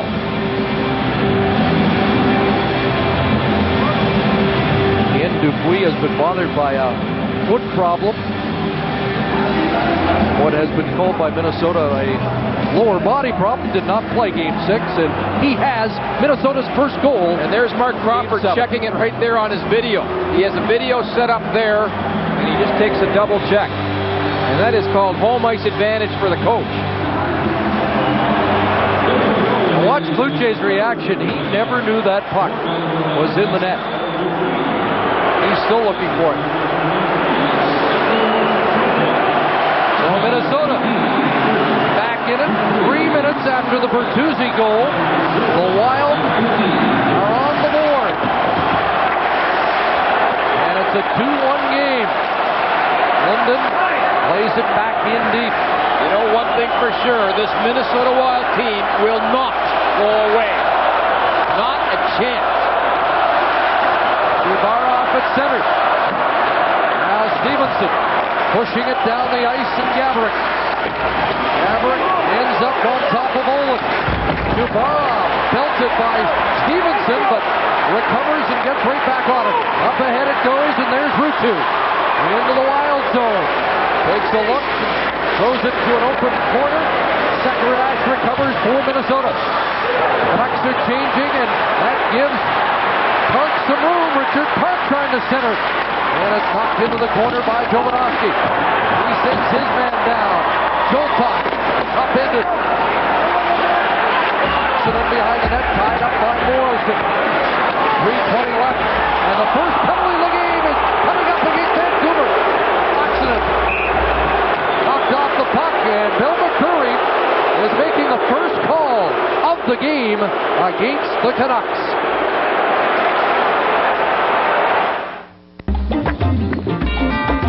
Cut your lawn for $5. You bet. Cut your lawn for $5. Deal. Cut your lawn for $5. Sure. Sanders like mulch. Honda's fuel-efficient and low-emission lawnmowers are so easy to use. You just may find yourself looking forward to cutting the lawn. Mrs. Bott. Our annual yard sale is on. Now's a great time to buy. The dream begins here, high on top of the Rocky Mountains, because it is here where we embark on the passage to greatness. And once that journey begins, we at the Coors Light Brewing Company will stop at nothing to bring you that ice-cold, easy drinking taste. Well, almost nothing. Coors Light, the silver bullet. I'm a vet. This is my territory. Out here, this is what you call a road. This is my Forerunner. Put over 700,000 clicks on in 13 years. I got clients out here. They bought other kinds of trucks in that time, but they're all dead. The trucks, that is. Red Tag Days are on now. Great rates at your Access Toyota dealer. 3 minutes and 13 seconds to go in the second period, and Brendan Morrison gets the first penalty of the game for holding on Laxton there. And right now, the Vancouver Canucks need Dan Cloutier to give them a couple of saves. They have to come up with some better penalty killing than they have the last few games. Minnesota 3 for 5 in Game 6, 4 for 10 in their last 2 games. Their power play has been better on the road than at home, and in elimination games, they're operating at nearly 32%, so this is a dangerous time for Vancouver. Running, setting it up. Now Gaborik, Brunette, running, shot, and that deflects onto the netting and out of play.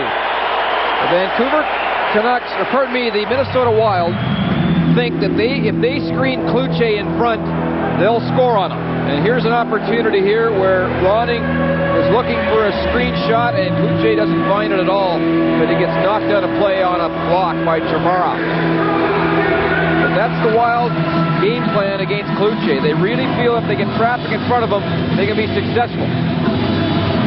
Here's this double-team face-off alignment by the Wild on the one side. And they will send Gaborik and Marshall on the left side. We're getting a couple of hacks here going on now. Let's see how they line up. There it is again. And they have been able to get puck possession this way before. And as you can see, the Canucks counter it are doing an interesting thing now. They're bringing their defensemen right up behind here. See how this works. You know the draw is going to be going to the boards by the Wild. They just reset the clock, putting 2 seconds back after the false start on the first face-off attempt. And from that double setup, Marshall was able to play it around. Brunette trying to retrieve it against Murray Barron. Big scrum there. And Barron knocks his man down. It comes loose. The shot blocked. Now Sekerash couldn't handle it. Barron bounces it down. So the face-off alignment works initially for the Wild as they gain possession, and then the Vancouver Canucks win the battle on the half board afterwards to gain possession back. Here comes Cliff Ronning, trying to go all the way and sends it across. Zoltok with 9 power play points. Back up top. Ronning again. Dubarov blocks it. Here's Sekerash to Gaborik. Ronning moving up now. There's Brunette in the corner. Sekerash moves up. 5 of them in deep, and they almost got caught. Cook got a stick on a pass. But they continue to toss it around. Half-minute left in the power play. Kept in. Shot high. Brunette off the backboards. Ronning in deep. Here's Brunette. Didn't get much on the shot. And the Canucks holding on. They've scored 417 power play goals in these playoffs, many of them late. Here's Zoltok batting, and he's taken down. There's a trouble area here. 10 seconds to go, and the Canucks end up getting it out of the zone. Puck comes out to center. Sergei Zoltok shaken up, slow to get to the bench. Traffic in front of the bench. Morrison back on. They killed the penalty. There's a puck off Sekerash, who was heading off, and the Canucks in rage. That too many men on the ice wasn't called. We had one of those called early in the series against Vancouver. Now Olin hauls down a man. Puck batted by Mitchell. A glove pass to Walls. Play stopped. Final minute. Second period. And Zoltok checking his teeth after taking a high stick. Crawford looking for too many men, but we had much of a case on that one. But Zoltok, he gets nailed somewhere here. Let's see if we can pick it up. There's that little slash as he's about to shoot the puck. And down he goes, and he gets it right in the fingers, and that smarts. And then the change, there was some confusion in front of the Minnesota Wild bench, but the player was just going off the ice and it hit his skate. And that is something we've seen called. Well, he didn't play it, though, Chris. He played before on the bench the last time it was called. He intentionally played. Here's Wes Walls. 30 seconds left in the period. The Leafs block the shot. Vancouver had its first 2-goal lead of this series, but the Wild have struck for one, looking for a late tire. Another high stick, Laxinen, as Platt tries to break away, and Laxinen goes off. The Wild bench looking for a call. Dying seconds, Mitchell headmans the puck, and a good play by Marcus Naslund to put that play offside. And that's a better play by Naslund. What a terrific defensive play. And on the bench, as you can see, Laxinen in some considerable pain. He got a stick in the face. And Marcus Naslund, somewhere here, you're just over here to your right of your screen, comes up with the high stick. Down he goes. 5.9 seconds to go. Running to Schultz. See if they get one last shot. They don't. And that ends an interesting second period. Todd Bertuzzi's goal is the difference. First Olin, then Bertuzzi, before Dupuis answered back. We're through 40 minutes of Game 7, and it's 2-1 Vancouver. Welcome to Daddy Daycare. Kids everywhere are kicking and screaming for what critics call the perfect family film. Eddie Murphy. Where do babies come from? Daddy may have an aneurysm. Daddy Daycare. Open Friday.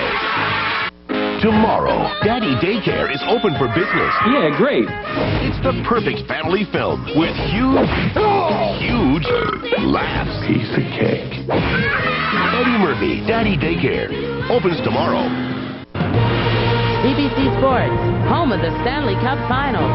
And beginning June 21st, the CFL on CBC kicks off its season and takes you on the road to the Grey Cup. We're back at GM Place. It's 2-1 Vancouver after 40 minutes of game number 7. Pascal Dupuis picked one out of the air for the Wild. In retrospect, how important was it to get it at that time, Pascal? I think it was a very important goal. You know, scoring before the end of the second, they kind of had the momentum over there. So it feels good for our team to add one goal back. You've played throughout this series with the lead. Now you have to come from behind at a critical time. Will you change anything, or how will you approach it as a team? I think we'll play the same kind of hockey we've been playing. You know, it's been great for us, and we're just going to sit back and take care of our chances. Nice goal. Good luck, Pascal. Thank you. Pascal Dupuis of the Minnesota Wild. Coming up, little big man Cliff Ronning of the Minnesota Wild on after 40 minutes. It's 2-1 for the Canucks after 2 periods of play as Game 7 continues from Vancouver. Closed captioning of this program is brought to you by Canadian Club. 151 countries, one ride. I'd like pepperoni. Well, I'd like cheese. Like delivery, Delisio Rising Crust Pizza comes in half cheese, half pepperoni. Maybe deluxe. And half deluxe, half pepperoni. Delisio half and half. It's not delivery, it's Delisio. Oh! Great pizza. Who delivered? It's not delivery. Oh, this is delivery. You want to bet?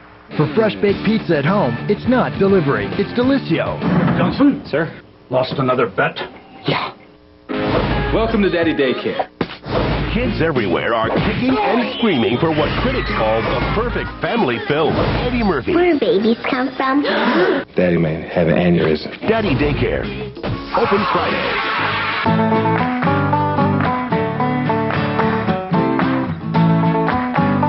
Keep it off the wall and on the curves.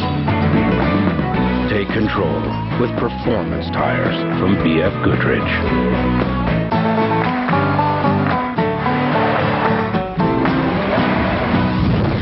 Get right into it and out. Take control with light truck tires from BF Goodrich. Tomorrow, Daddy Daycare is open for business. Yeah, great. It's the perfect family film with huge laughs. Piece of cake. Eddie Murphy, Daddy Daycare. Opens tomorrow. How long will your car live? That depends on the proper maintenance of your car's vital fluids. Engine oil, radiator, transmission, even washer fluid. you can depend on the fluid experts at Mr. Lube. Any more coffee, Mr. Fluid Expert? As a matter of fact, there is. You get free coffee and a newspaper whenever you visit any Mr. Lube. Mr. Lube, doing it right before your eyes. Hey, shrimp lovers. Guess what? It's back. That's shrimp, the Swiss Chalet way. It's Swiss Chalet's chicken and shrimp combo. Our famous rotisserie chicken with 8 succulent shrimp, sautéed in garlic butter. Just $9.99. Also available for takeout and delivery. Come in today and you'll notice another thing's back. A lot of great big smiles. Life should taste as good as Swiss Chalet.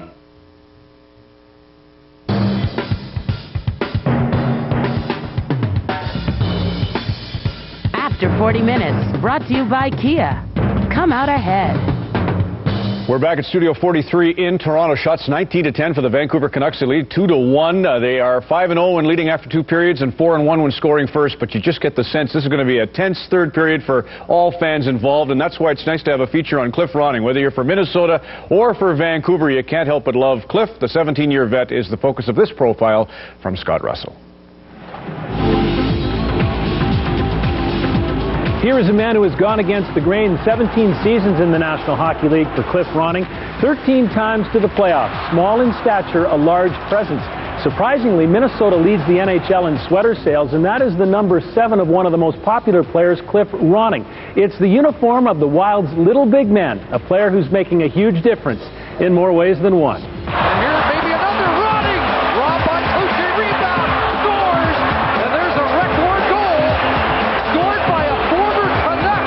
Cliff was good with the puck, made plays.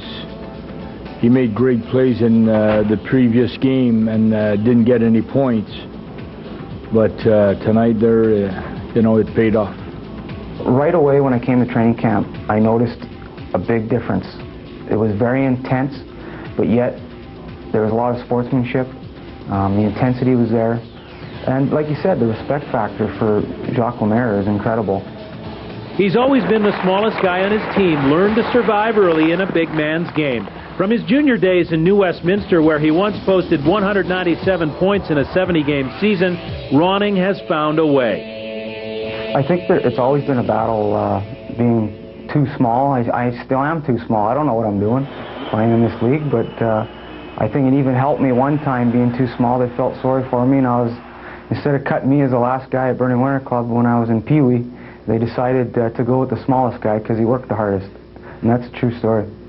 117 playoff games later, he's without a cup, not with St. Louis or Phoenix, Nashville or Los Angeles, not even with Vancouver, where he got so close in '94.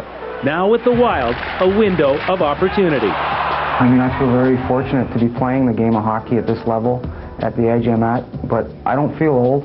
You have a couple gray hairs, but I think I'm actually in better shape than I was 6-7 years ago, and I think I respect the fact that there's a lot of young players out there and older players that were small that never got that break, and I was the one. Sometimes I'm playing for a lot of those small people. Cliff Ronning taking a walk on the Wild side and hoping a mighty big dream in Minnie might happen. That's good stuff, and Scott's standing by now at GM Place with another guy, except for that bad concussion, should still be fit and playing. There's Jeff Courtnall. Scott? Absolutely, Ron. And Jeff was a part of that lifeline along with Trevor Linden and Cliff Ronning back in 1994. They had 59 points, almost got the Stanley Cup in that playoff year. Tell us a story about why you were called the lifeline, Jeff.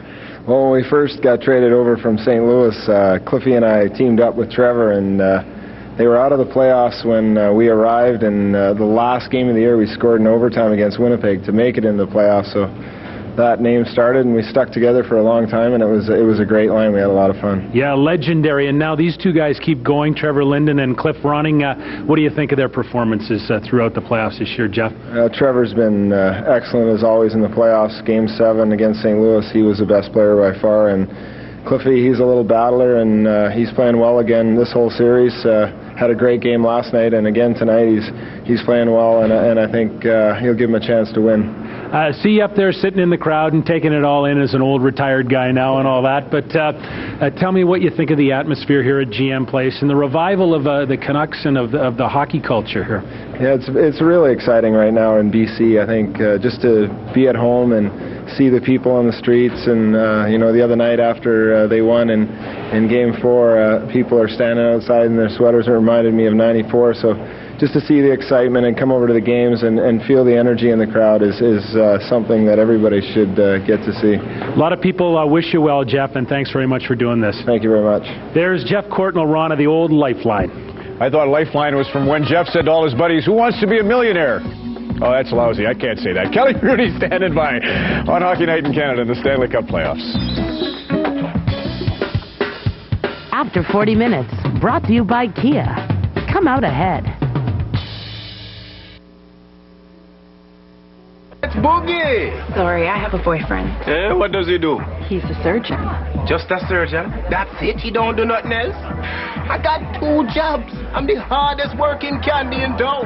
I'm a tropical fruit candy, and I deliver the cool, soothing taste sensation. 2 jobs. New Hall's Fruit Freezers.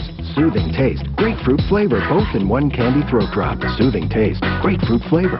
Just a pilot. It's built on trust, maintained by pride. It's a reputation growing stronger. It's people working harder, going that extra mile.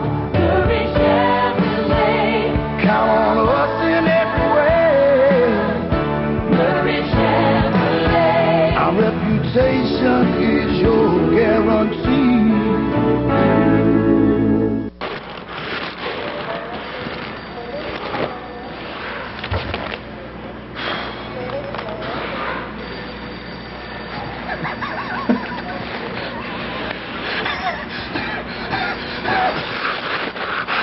Easily excited? Careful, because with McDonald's new Mad Money Mania, every card can be a winner. Millions in cash and food prizes available to be won instantly. Mad Money Mania!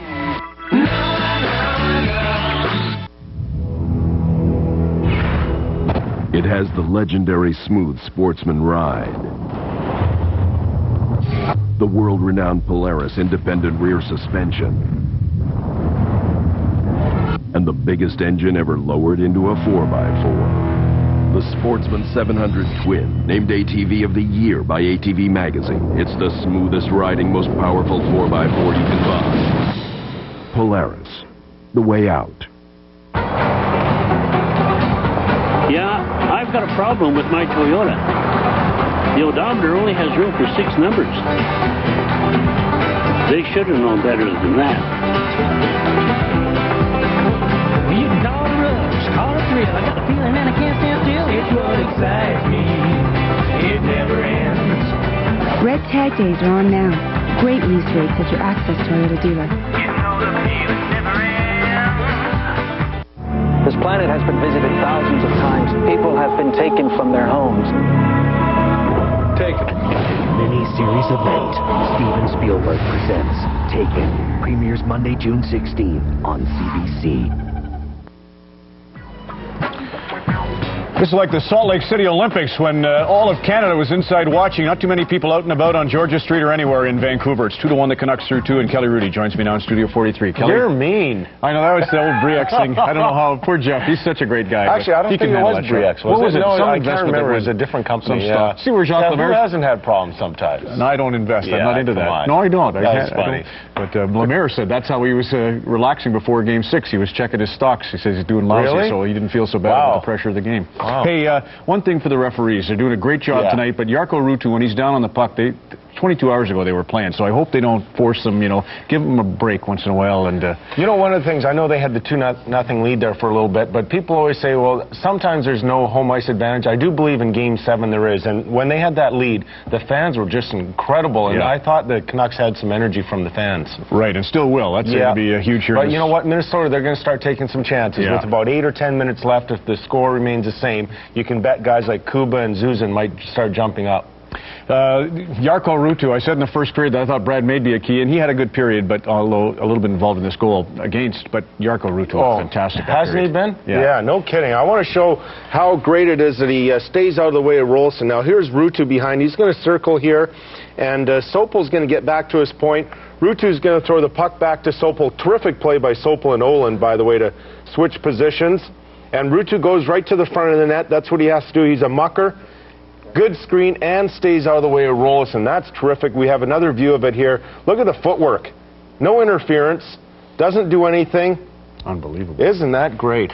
That's really good composure. I like that. And that's the only way you're going to beat Dwayne tonight. And this Andre Zuzin is kind of a funny clip. I thought it might have been Mario Tremblay, but obviously he doesn't handle the defense. Had to be Mike Ramsey. I like this, though. This is after Olin scored. But look at the coach push him back out there. Get out there. Now, the worst part was that's great to show confidence in your player. Now, Bertuzzi went out and scored on this next shift. But I like that, where the coach shows confidence in you. Get back out there. No hanging your head, which he wasn't. Good. Bertuzzi, that was so clutch to score on that opportunity. And, of course, a great penalty kill. You were saying Artem Chubarov. But isn't he something?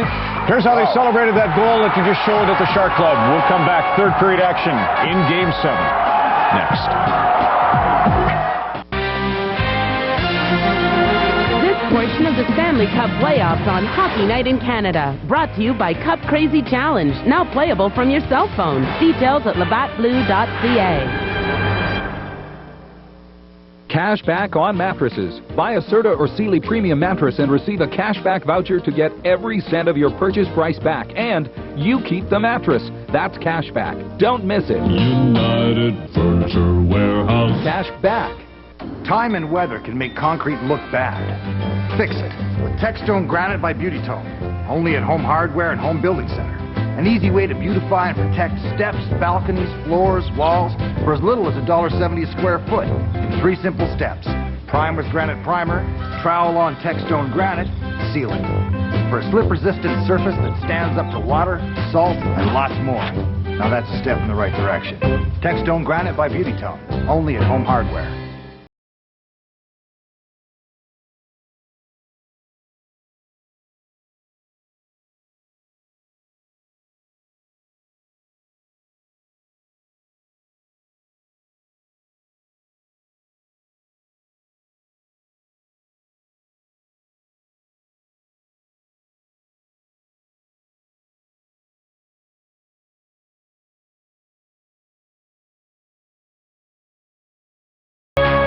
Imagine you buy this beautiful sofa, then get 100% of your money back, and you keep the sofa. It's hard to believe until you check it out, so check it out. It's cash back. United Furniture Warehouse. Cash back. Some people say the process of buying a new car can be an unpleasant experience. At McPhillips Toyota, we're helping change their minds. McPhillips Toyota has the vehicle you want for one great price. No hidden fees, no haggling, no hassles. Because we understand getting your next vehicle should be an experience worth smiling about. Doesn't that sound like a nicer way to buy a car? McPhillips Toyota, proud to be part of the Access Toyota experience. Well, how good is this? We head to the third period of Game 7. The winner goes to the conference final, and it's a one-goal game. Sergei Zoltok, Marian Gabrick, and Stevenson start up front against Lyndon Chubarov and Ruutu. Sopel pinning the puck against the boards and freezing it as we check our Toyota game file.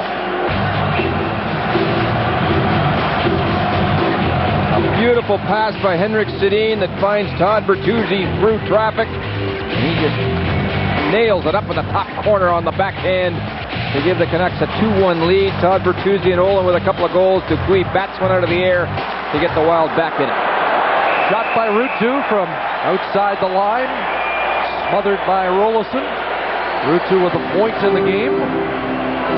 Quick look at this shot. A long one that Rolison has no problems with at all. Now for the Vancouver Canucks, they've got to continue that controlled emotion. In other words, when they can, hem up the Wild as much as they can in their zone, but make sure they have a third man high and not give up any rush chances against this speedy Wild team. Philip Kuba paired with Susan. Marcus Naslund, Morrison, and Plaster out. And here is Naslund, 3 shots so far in the game to lead the Canucks in that department. Flat off the boards, on the backhand. Knocked off his stick. Malik at the line.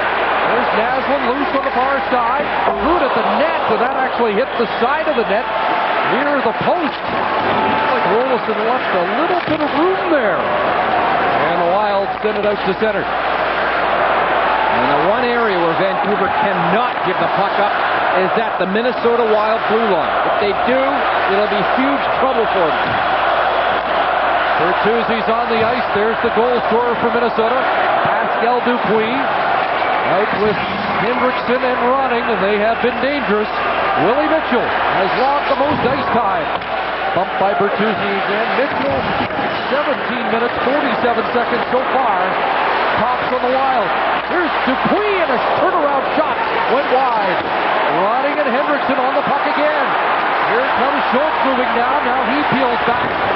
But the Wild causing some trouble here. Ronning got to come out in front. Knocked down.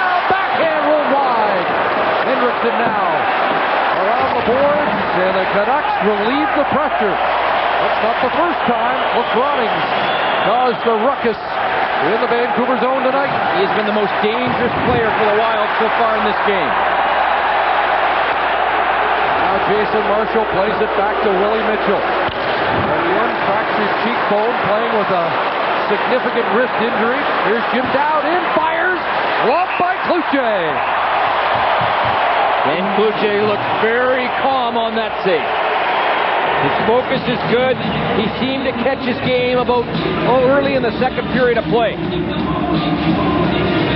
he makes no mistake on that. And here is Cliff Ronning, and he has been so good in this hockey game. And he's been leading his team, and he's been dangerous. And Sia Zoland, who opened the scoring tonight. Now along the boards, Gabbert. Golcock sweeps it back in.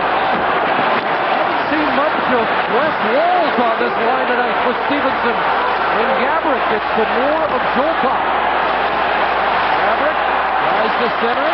Now back to Big Stevenson. Watch by Jubarov. Here's a chance. Golcock wide. Gabbert side of the net. And the Wild forcing the issue at this stage, early in the third. And finally, Sopel gets control. Up ahead, Trevor Linden racing in. Linden trying to burst through here, and Sekerash made the stop. And Jovanovski at his own line to Malik. Now it's Daniel Sedin. Works past Mitchell. Lost his footing. Jovanovski at the line. Sidestep Lassinen. Shot right on. And Rolison covers up. Todd Bertuzzi, once again, has been a force in this game. And he finally scores, and that's been a bonus as far as I am concerned for the Canucks. Just the way he's played throughout this series, he's been so physical. And here's the ride he gave Wes Walsh. It's really slowed him down. And once again, there is the goal to give his team a 2-1 lead.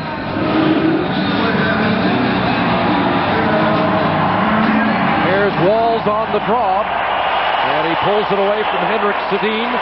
Wild have been better in the face-off circle tonight at 58% through 2 periods of play. Walls took the draw, now back to the bench. As Ronning, Hendrickson, and Dupuis check back in. And they have been dangerous. Giveaway, Dupuis, shot! Big stop off the shoulder by Cloutier after a terrible giveaway. What was that? And Nolan Baumgartner, who has not played a lot, comes up with a bad one there, and he may not see much more ice tonight in this third period. In all fairness to him, it's pretty tough to jump in the middle of the Stanley Cup playoffs when you haven't played for a month. Now Naslund circling at center ice. Jovanovski fired that pass off flash. Kuba off the glass out. Jovanovski back to his partner Merrick Malik, who went to the final a year ago with Carolina. Knocked down, Morrison shot it wide. Naslund tried to get to the puck, stick lifted. That shot deflecting high into the corner. Hart and Morrison after it. Now flat up with it. Back to Olin. Mark on him and deflecting that shot high off the netting. And there's Jovanovski right now talking to Nolan Baumgartner saying, look at kid, you can't make this play. And there is no one in sight. You can't go for the long bomb against the Wild and expect to be successful. And Ronning with all the pressure sets up the giveaway. And how about the big save by Cloutier on Dupuis, who can really fire the puck. A 20-goal scorer during the regular season. Goal scorer here tonight, but Nolan Baumgartner gets another shift. Right back out there. Right back out there, just like Andre Zuzin was pushed back onto the ice. Here's Reed with speed. Brandon Reed dancing in. A backhand off Schultz's stick into the corner. Brad May. In behind the net, Rolison plays it around. Barron trying to hold it in. Puck squirts out. Reed after it against Brunette. Barron comes back to recover the puck. Baumgartner just flips it inside the Minnesota line and heads off. That time he was about to give it away again, and he flipped it, which was a better play. Did a little double clutch. Here's Zoltov trying to work his way around Olin. One hand on the stick, pushes it in front. Sopel there. Gets rid of it. Now May. At center, dumps it deep, gets a change. Better positioning by Sopel. He did not chase behind the net. He patiently waited in his position in front of the net on Dan Cloutier on that last play defensively for Vancouver. Center turns back. Now Kuba in his own zone. The forechecking from Trevor Linden. Giveaway at center. Dubarov can't get it deep. Here's Dupuis for Hendrickson. He'll send it into the Vancouver zone. Jovanovski skates away from Ronning out to center. Long shoot in right on Rolison. He'll hold it as Ruutu was flying in. CBC's Hockey Night in Canada returns in a moment.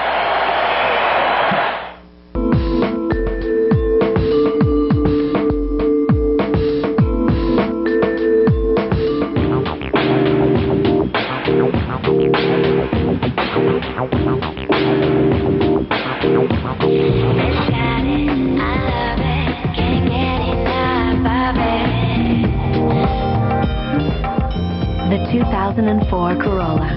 Everyone feels different.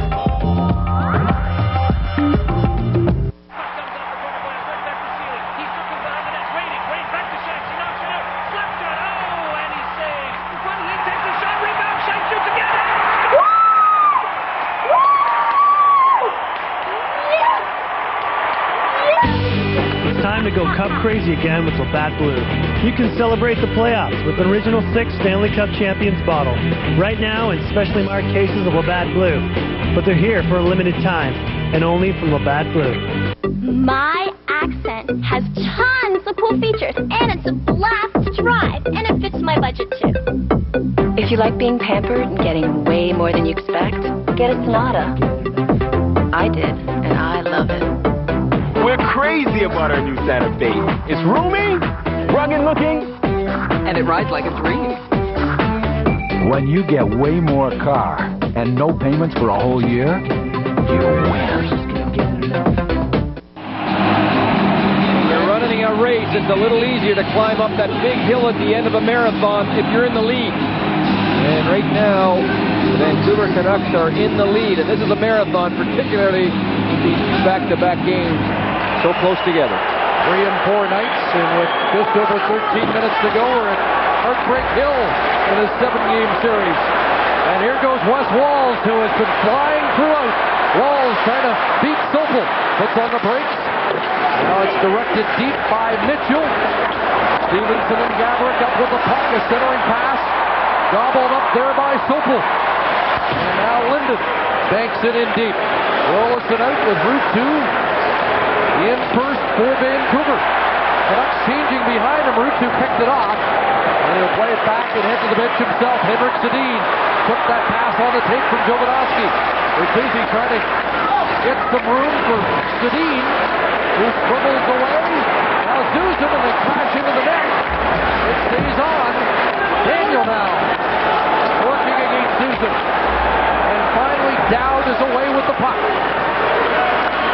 Jim Dowd the former Canuck, who won a cup in '95 with Jacques Lemaire in New Jersey. Now starts out off the skate of Marshall. Naslin to Malik and Morrison. Up ahead, Trent Flat. Can't get by Kuba. Knocks him off stride. Here's Naslin. After the puck, Kuba gets it back. Up ahead it goes and out to center. Morrison waiting for line mates to get onside. Baumgartner continues to get a regular shift here in the third. Lead feed too far for Morrison. Thanks to Kuba, he'll turn back. Flat gets a piece of Kuba. Now Walls. Up ahead it goes. Laxinen into the Vancouver zone. In front, off a skate, scores! Wes Walls scores the goal into an almost open net, and we are tied at 2.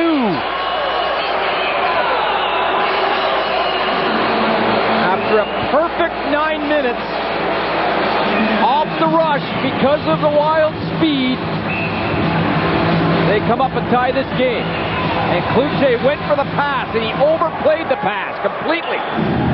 And Wes Walls gets left all alone going to the net. He gets a gift. A 4x6 for Wes Walls. What are the Canucks made of now? We'll find out. What a story Wes Walls has been in this series. His 7th of the playoffs, his 5th goal of the series, and 10th point. The Vancouver Canucks enjoyed their only 2-goal lead of this series, and it's gone.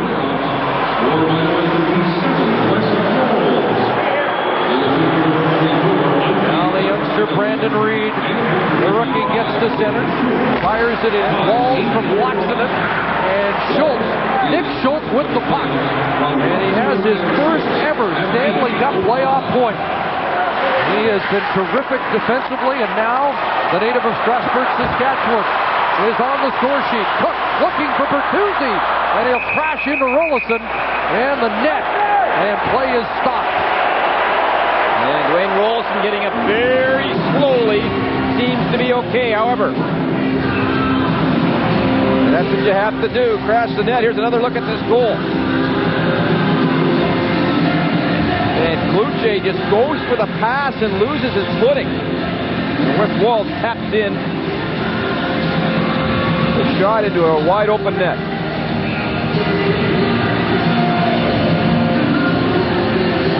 Well, they just keep coming from behind, as they did against Colorado. And that series, Game 7, went to overtime before Andrew Brunette decided it. Here come the Canucks, Route 2. Back into the Minnesota zone with Linden. Linden loses his footing, his knees, lost the puck to Kuba. Over on the other side, Jimmy Dow pushes it up ahead, and Stevenson down the ice. All the way, Kreisig. Look at that goal from the high look to find out how Wes Walls was left so open. And the way they come out of the zone, everything's good for the Canucks. It's a 3-on-3. And it's still looking. Now stop it here, guys. All of a sudden, 2 Canucks chase. That leaves the late man, and away they go. And there is the late man after Cloutier went for a swim. Wes Walls just won the face-off. Jacques Lemaire says he's like a 50-goal scorer. He'll score 15 for you. He'll prevent 35. And that's why he's a Selke Trophy nominee, but one of the biggest scorers in these playoffs. Now with 13 points in the postseason. What a skater. And he said as a kid he took power skating lessons, and that's one of the main reasons why he believed that he is now such a good skater. And he is a good skater. Can he fly? And he really got them back in this series. Game 5 here. A shorthanded goal, a pair of assists. And he has the equalizer tonight in Game 7. 10.5 minutes remaining in the third period. Jovanovski steps up. Back up to Morrison. His shot at the net knocked down. Walls starts back for Minnesota. Great move as he nearly charged by Morrison, but lost control of the puck. flat. Off the boards and out. Will the Canucks lose their legs again here tonight? There's a turnover. Morrison trying to get a shot off a skate.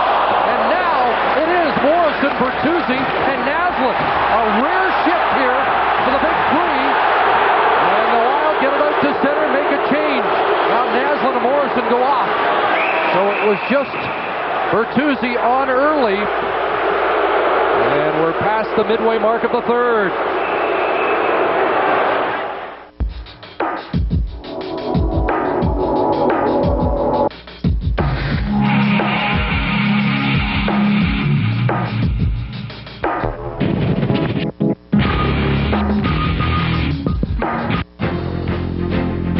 Introducing the incredible new Honda 650 Rincon.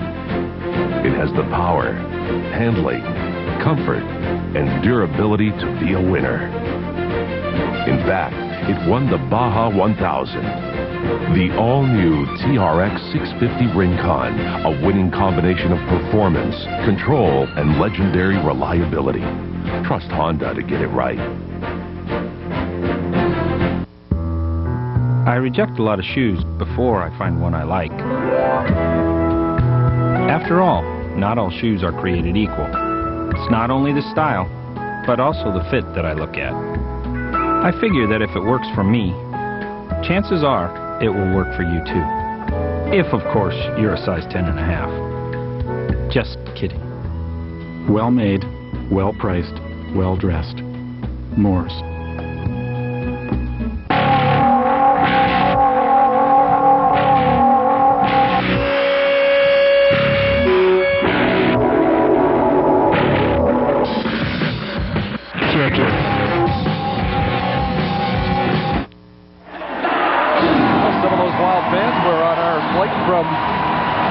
Minneapolis this morning, and they are enjoying this third period as the Wild have fought back to tie it. Cuba off the boards, Dupuis couldn't reach it. Barron will play it back in. 9.5 minutes remaining in the third. Cuba just gets it out. Ronning, stopped by Morrison. He couldn't hook up with Naslund. Ronning will try again. Unable to get it deep. Barron. Look for Naslund on the left wing, and neither team having any success getting something generated here. And back to Game 7 of Minnesota, Colorado. The Avalanche Greg led 2-1 in the third. Wild scored with less than 5 minutes to go and then won in overtime. Here tonight, it was 2-1 in the third. Vancouver 2-2 now. Here's 22 Daniel Sedin. Into the Wild zone. Schultz off the boards and right back down the ice. Nolan will go back and touch it for an icing call. And the calm Jacques Lemaire just sits back and continues to roll his lines, watch his matchups. Often a team is a reflection of your coach, and Jacques Lemaire is so confident and quiet behind the bench, and his team has played the same way in this playoff run. Back in junior, he took an expansion team in its first year, and they upset the Laval Titans with Mario Lemieux in his junior prime. One of his greatest coaching feats, but we'll look back on this year, regardless of the outcome now tonight, is one of Jacques Lemaire's finest hours. There's Hendrickson, right side, Gabrick. Can he be the series breaker? Here's Gabrick back to the point. It came outside the line. Zuzan played it back in, and they'll take the face-off back on the intentional offside. Zuzan is a little gun-shy at the moment. Gabrick really upset with his teammate there because he knew that Zuzan, if he would have stayed onside, would have had a wide-open shot towards the net. Gabrick does all the work. Zuzan plays it safe. Too safe. Now the face-off is to the right of the goaltender, Dwayne Rolison. Brandon Reed, Sergei Zholtok from the draw. Reed's got it. Quick shot off the skate.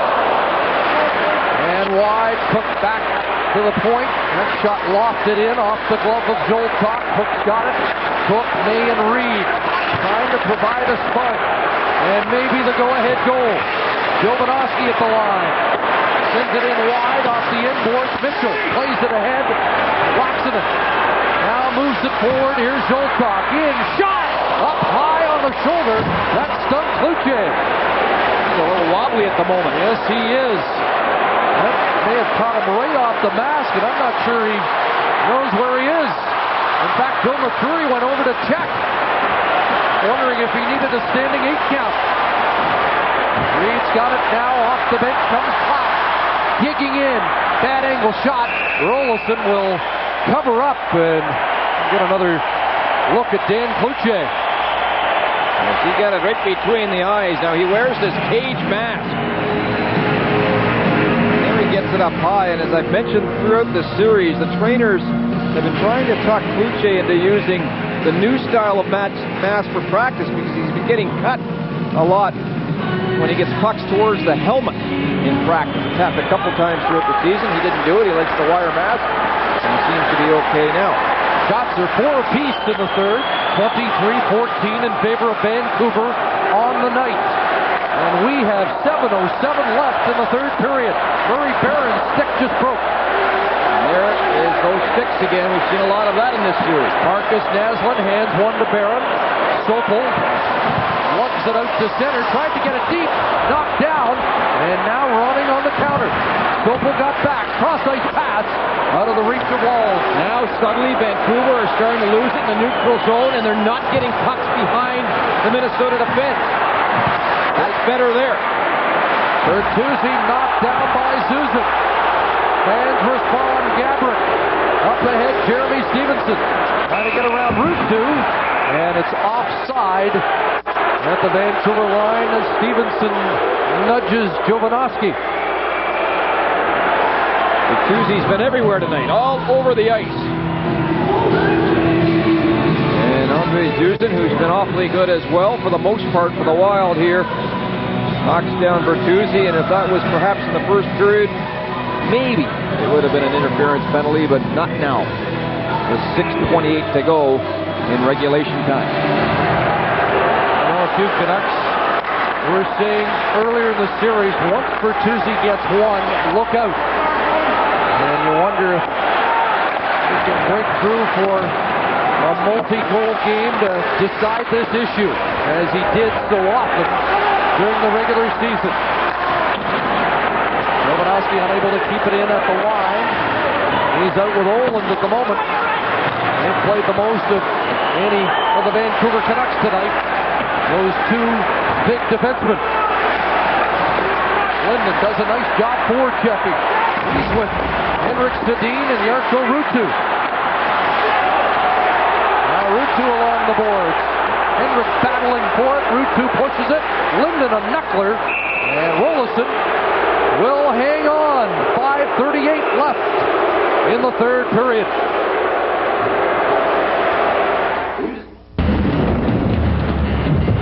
This is when most stay indoors.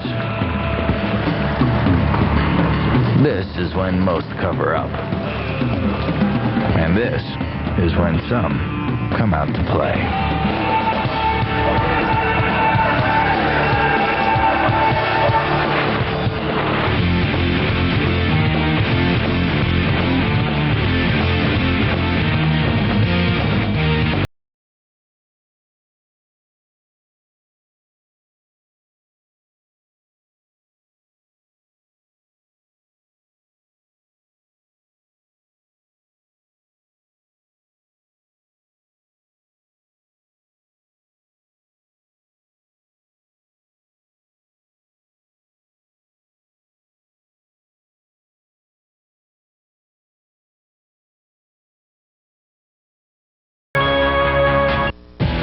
At Honda, technology moves fast.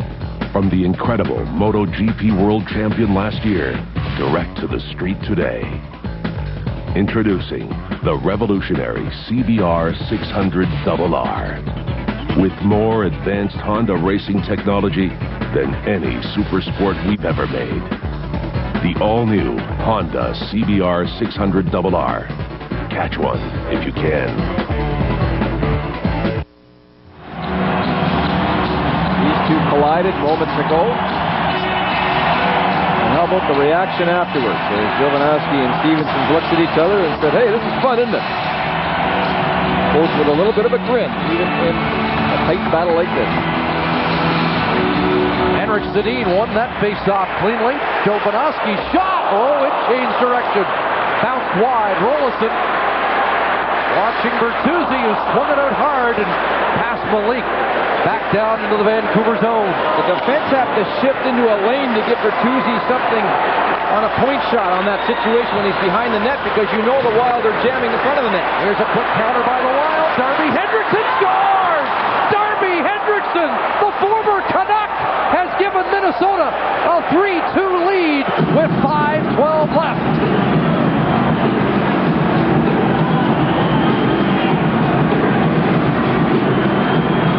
Unbelievable.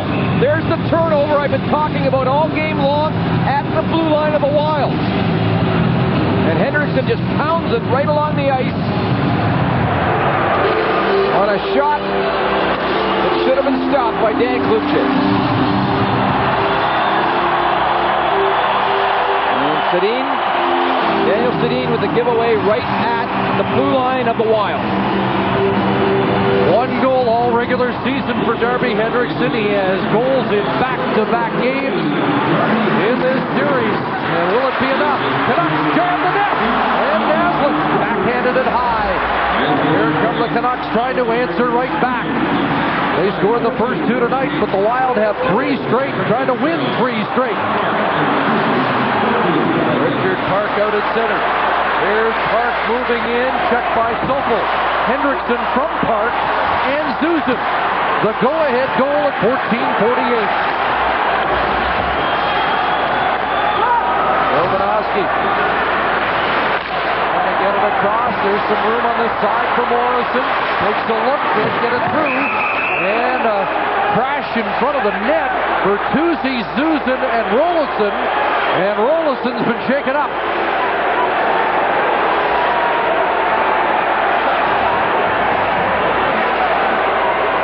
And he's not moving at the moment.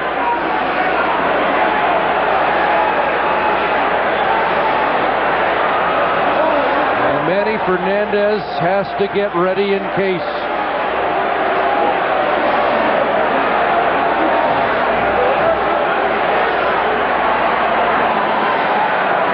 And this was a massive collision.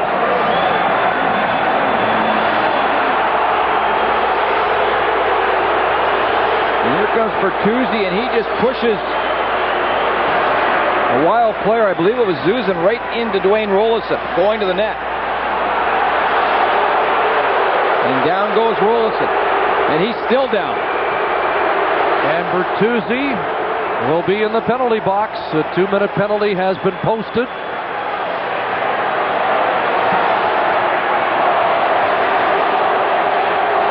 And remember, Rolison has been nursing a groin injury since Game 1 of the Colorado series. Finally had to be lifted in Game 4 of that series. And you have to wonder if that's the problem, or is he just shaken up with his bell rung. And Bertuzzi's going, so 4:26 to go in the game. Now a penalty to Bertuzzi. That does not give the Vancouver Canucks much time. And you can see Rolison favoring his left leg.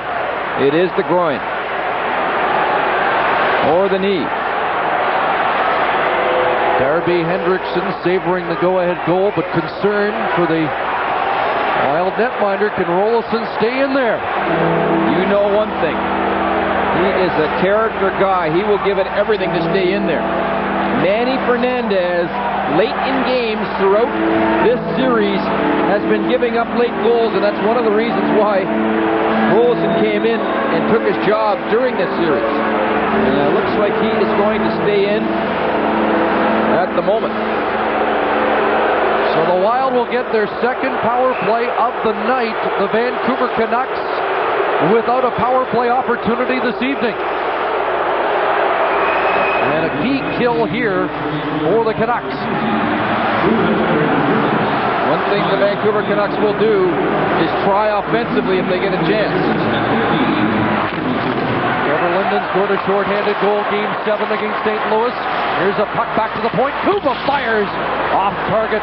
Richard Park after it. Linden along the board. Couldn't get it out. Now Ronning keeps it in. Fires it over on that left side. Zoltok to set it up. Park behind the net, calling for it. He gets it. Kuba up top. And Ronning. Shot tipped by Dupuis. And they call it a high stick. And they're going to take it down the ice.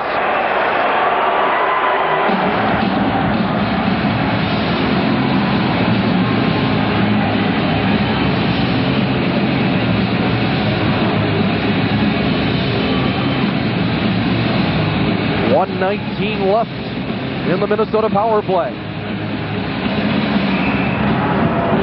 Remember, the Vancouver Canucks have battled back before in this series in the dying seconds. Can they do it again? Here's a shot by Olin. That's blocked by Brunette and ricochets all the way down the ice. Pounds it around, and that whizzed by the ear of Jeremy Stevenson. 3.5 minutes left in the third period of Game 7. 3 straight Minnesota goals have the Wild on top. Now Matt Cook, short-handed. Cook trying to work his way in, lost it to Stevenson. And there are 44 seconds left in the penalty to number 44. Here's Zoltok in. Jeremy Stevenson to Andrew Brunette. Zoltok to the front. Puck off Kluche, and Jovanovski's away with Linden. Trevor Linden ahead. Trying to split the defense, and Kuba broke it up. Back the other way, Zoltok. It's a 2-on-1 with Park. Zoltok shot, and that's knocked down. Here's a chance, and Park wires it high and wide. Dupuis on the other side. 15 seconds left in the Minnesota power play. Now Zoltok coming out in front. Shot, scores on the rebound. Dupuis, his second of the night, and it's 4-2 Minnesota.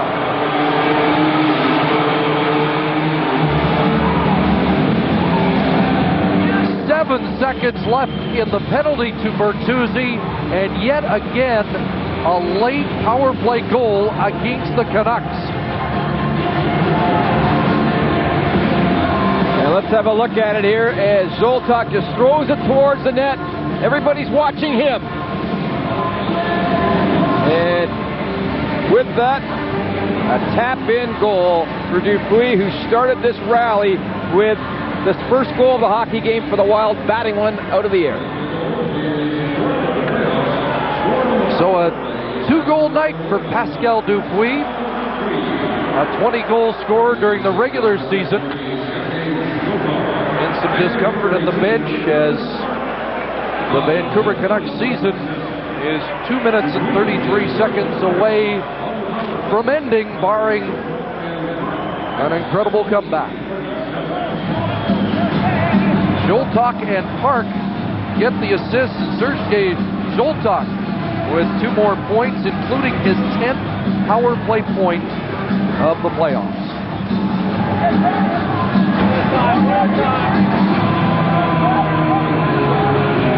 Unbelievable story, this Minnesota Wild. They deserve all the credit in the world. What a story. Once again, they looked like they were done in the second period of play. Absolutely done. Where the Canucks went up 2-0 on a Todd Bertuzzi goal, but they kept hanging around in this game, and the Vancouver Canucks in the third period just could not hold the lead. Well, the face of John McCaw, that expression mirrored by many of the players on that Vancouver bench. It was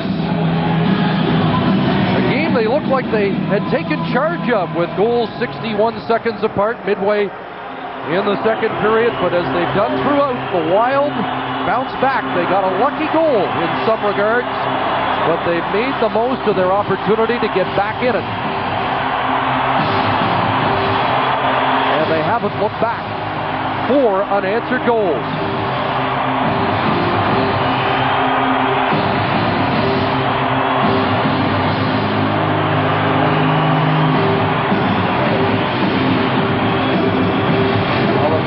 Here trying to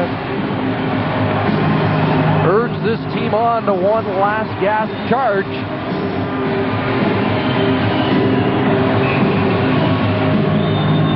Morrison, Bertuzzi, and Naslund. Brent Sopel will send it in. There goes Cloutier to the bench. An extra attacker with just under 2.5 minutes to go. Rolison awkwardly played that. Now he's trying to look around Bertuzzi as they battle for the puck, the extra attacker. And no power plays. This is a chance for Vancouver for the first time outmanning the Wild. And the puck sent down the ice. Don't forget, Rolison may not be 100% with that leg injury. And he was collided, or he was run over actually by his own player after Bertuzzi pushed Newson into him. So Vancouver here at least have to try him. Get some shots on goal.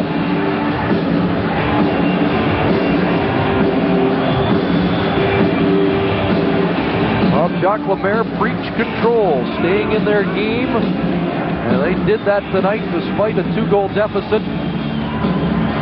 Once again, it's the Vancouver Canucks that have flinched in the late going.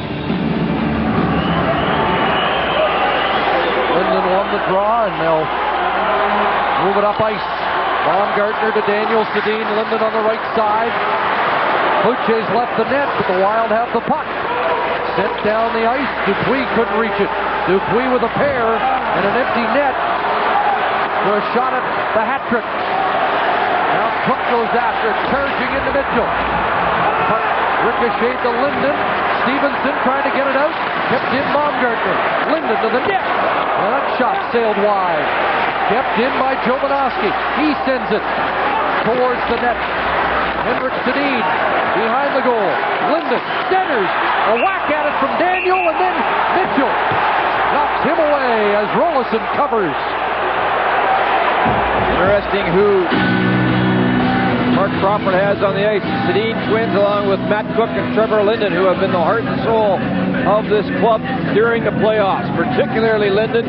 You know, the Sedin twins have tried throughout the playoffs.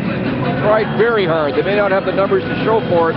They have worked hard down low, particularly in the offensive zone. Now Sopel and Naslund. There's Oland in the corner. Watched by Kuba. Bertuzzi swings in front. And it was held on the short side by Rolison. Up with the puck comes Kuba.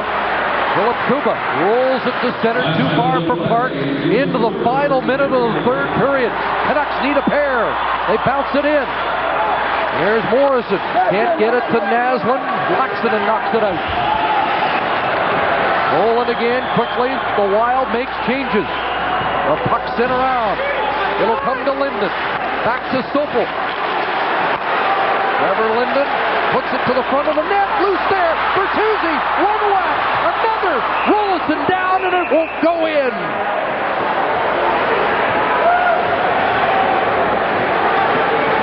Dwayne Rolison, look at how slowly he's getting up. A gutsy effort by the goaltender. As he is nowhere near 100%, but he stretches out to rob Bertuzzi, not once, but twice.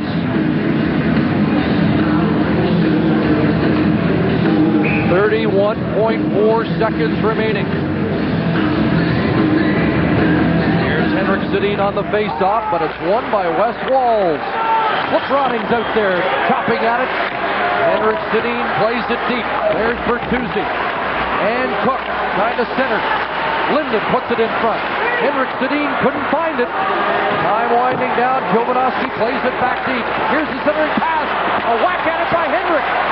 And the Wild are up with it. And they'll send it down the ice just wide of the goal. Jovanovski backs a touch at 3 seconds left. This one's done. And Dwayne Rolison and the Minnesota Wild are getting set to celebrate an historic come-from-behind victory. Some gutsy efforts And a team game by the Wild is the reason why they're heading on. And here is one of the gutsy efforts, Willie Mitchell, who's been playing with a cracked cheekbone, a hand that's nowhere near 100%. And he has had a fantastic series going head-to-head against Todd Bertuzzi.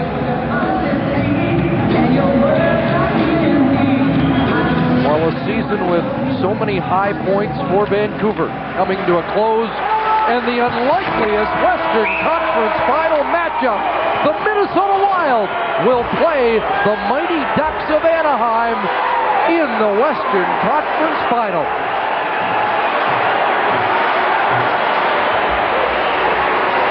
Often in sport, it's a team that is a real team that wins. And the Minnesota Wild are just that.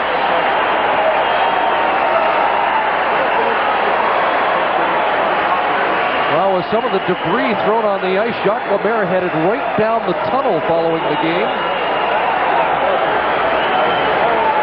I guess he doesn't want to get another suit room. We'll bring this to you.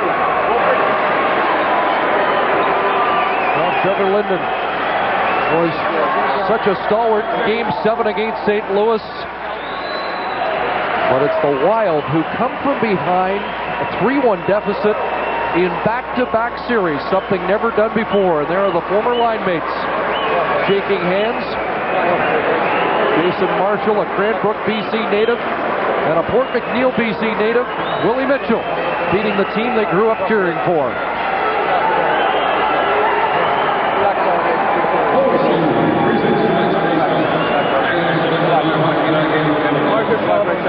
Former Canuck, the hero here, Darby Hendrickson, as we join Scott Russell. Right, Chris, and here's Wes Walz. Congratulations on the victory. Jacques Fried's control. How did you make this comeback happen again? Well, I got to tell you, we had a lot more composure on our bench and in our dressing room than we did against the Colorado series. And I think as the playoffs have gone on, we've even gained some more experience about panic. And we had a lot of anxious moments in the Colorado series in our bench, and there's a lot more control. Wes, can you talk a little bit about respect and how much the Wild have now gained because of what you've been able to fashion? Well, we never really concern ourselves with what a lot of the other people think. We know quietly in our dressing room that we've got a lot of guys that were throwbacks from different organizations, and a lot of the guys in our dressing room had to battle, overcome a lot of own things personally in their careers, and I think that's had a ripple effect through our career. And we've got a bunch of guys that really care for each other, regardless if we would have won this game or lost tonight. There's not a lot of rest time, and yet are you brimming with confidence as you go to face the Ducks? Well, we know what Anaheim's done against Detroit and Dallas. Obviously, they're a very solid team defensively. They play very similar style that we do, so you might see a chess match. And I don't know. I'm just so excited for our guys right now. I don't know what to say. High point for you, Wes. High point for you in your career.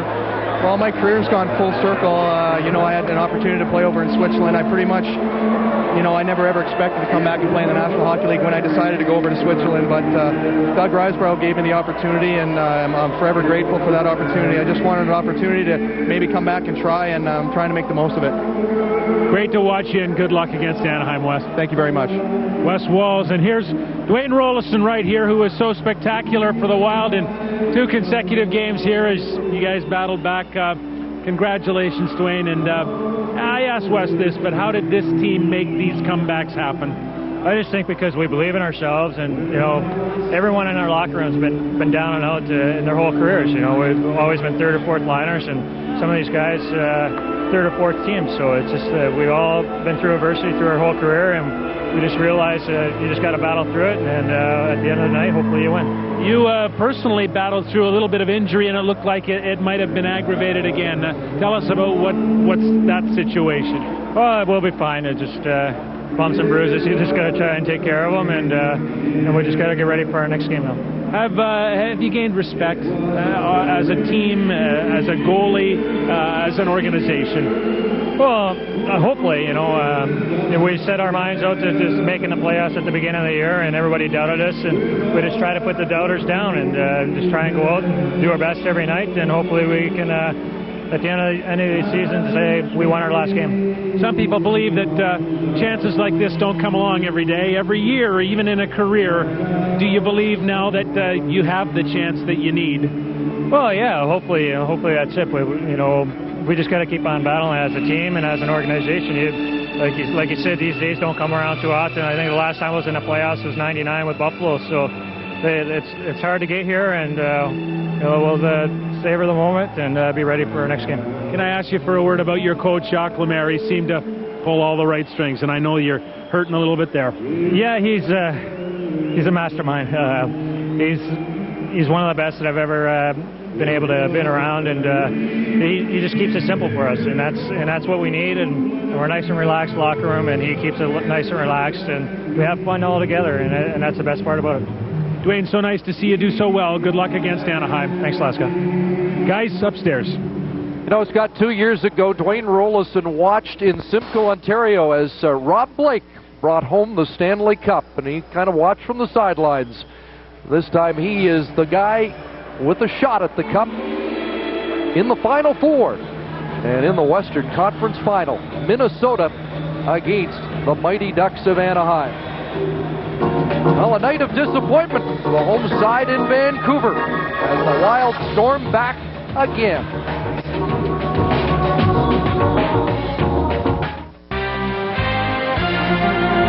This portion of the Stanley Cup playoffs on Hockey Night in Canada, brought to you by Cup Crazy Challenge, now playable from your cell phone. Details at labattblue.ca. Thanks for your order. Enjoy your chicken sandwich. Thanks for your order. Enjoy your chicken sandwich. Thanks. The new KFC Pepper Club Filet. It's our seasoned whole breast filet with crispy bacon, processed Monterey Jack cheese, lettuce, tomato, and pepper mayo. Nothing like it anywhere. What smells so good? Nothing? Get it now for a limited time. KFC. It's finger licking good.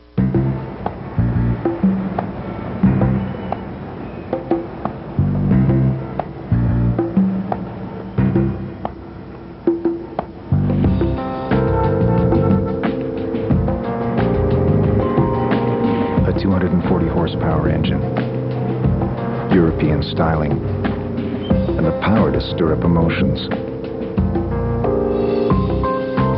The all-new Accord from Honda. How long will your car live? That depends on the proper maintenance of your car's vital fluids. Engine oil, radiator, transmission, even washer fluid. You can depend on the fluid experts at Mr. Lube. Any more coffee, Mr. Fluid Expert? As a matter of fact, there is. You get free coffee and a newspaper whenever you visit any Mr. Lube. Mr. Lube, doing it right before your eyes.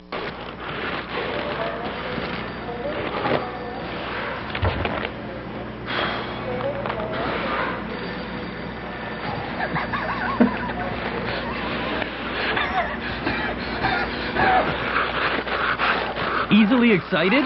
Careful, because with McDonald's new Mad Money Mania, every card can be a winner. Millions in cash and food prizes available to be won instantly. Mad Money Mania!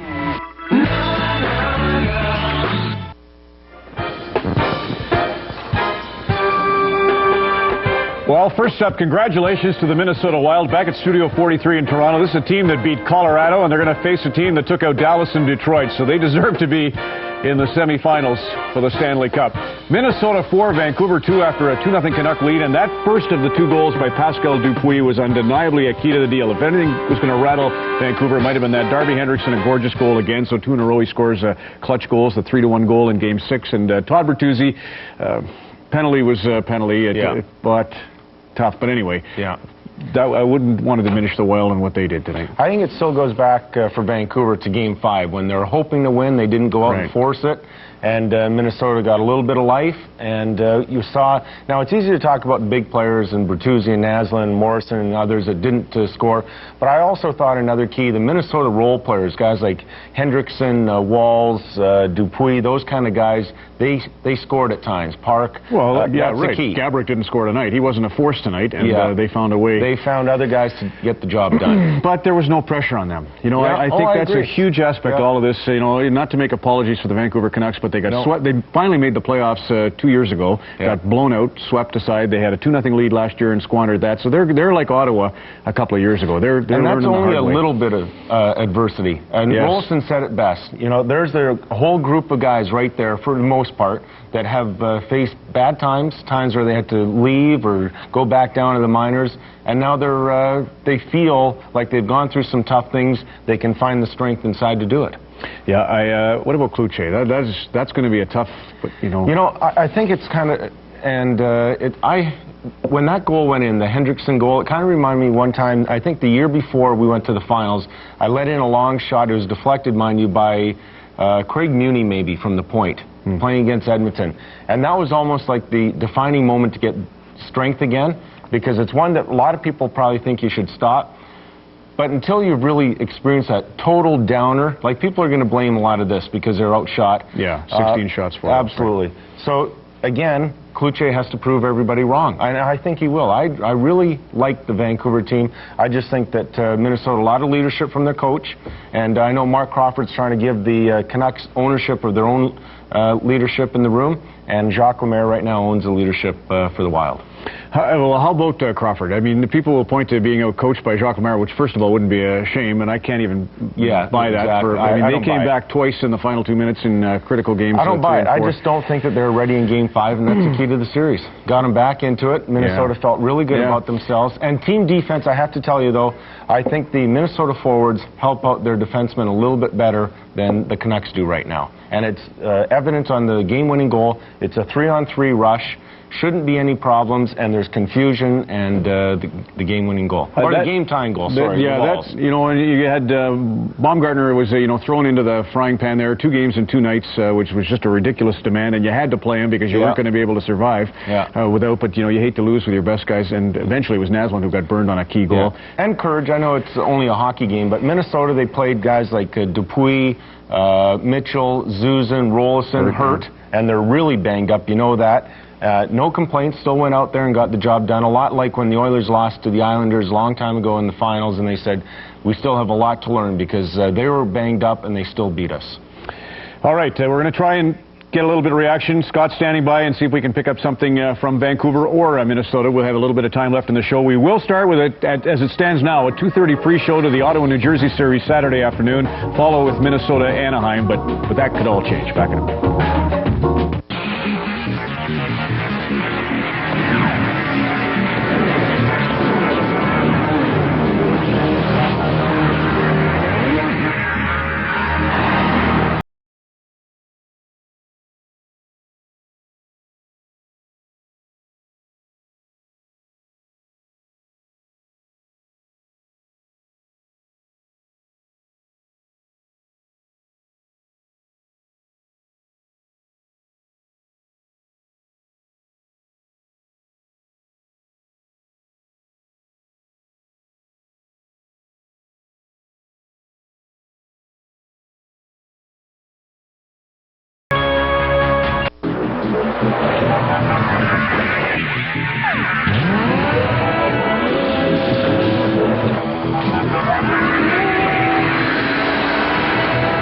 One-stop service.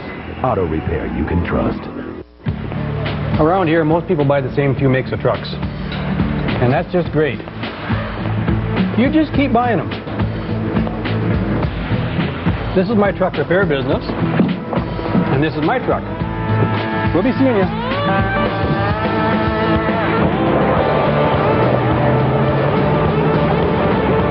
Red Tag Days are on now. Great lease rates at your Access Toyota dealer.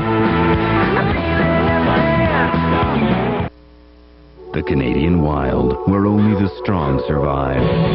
Like the Bombardier Traxxter Max, the world's first 2-rider quad. and the new Outlander, so tough it was named ATV of the Year. So other ATVs, be warned. Out here, there's a place for things that don't have what it takes to survive. Bombardier ATVs. Follow no one. Now with free extended coverage, and not just 6 months like most, but a full 3 years. I paid my dues.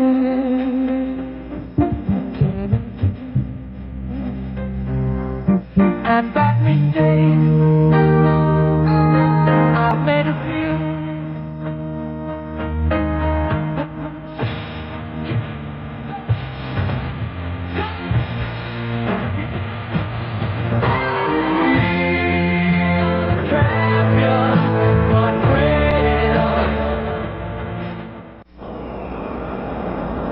The all-new Honda Pilot comes with an advanced four-wheel drive system and the most interior space of any 8-passenger SUV in its class. Which means it's great for getting away from it all. Hey, where are you going? To get some peace and quiet. Or not. The all-new Pilot from Honda.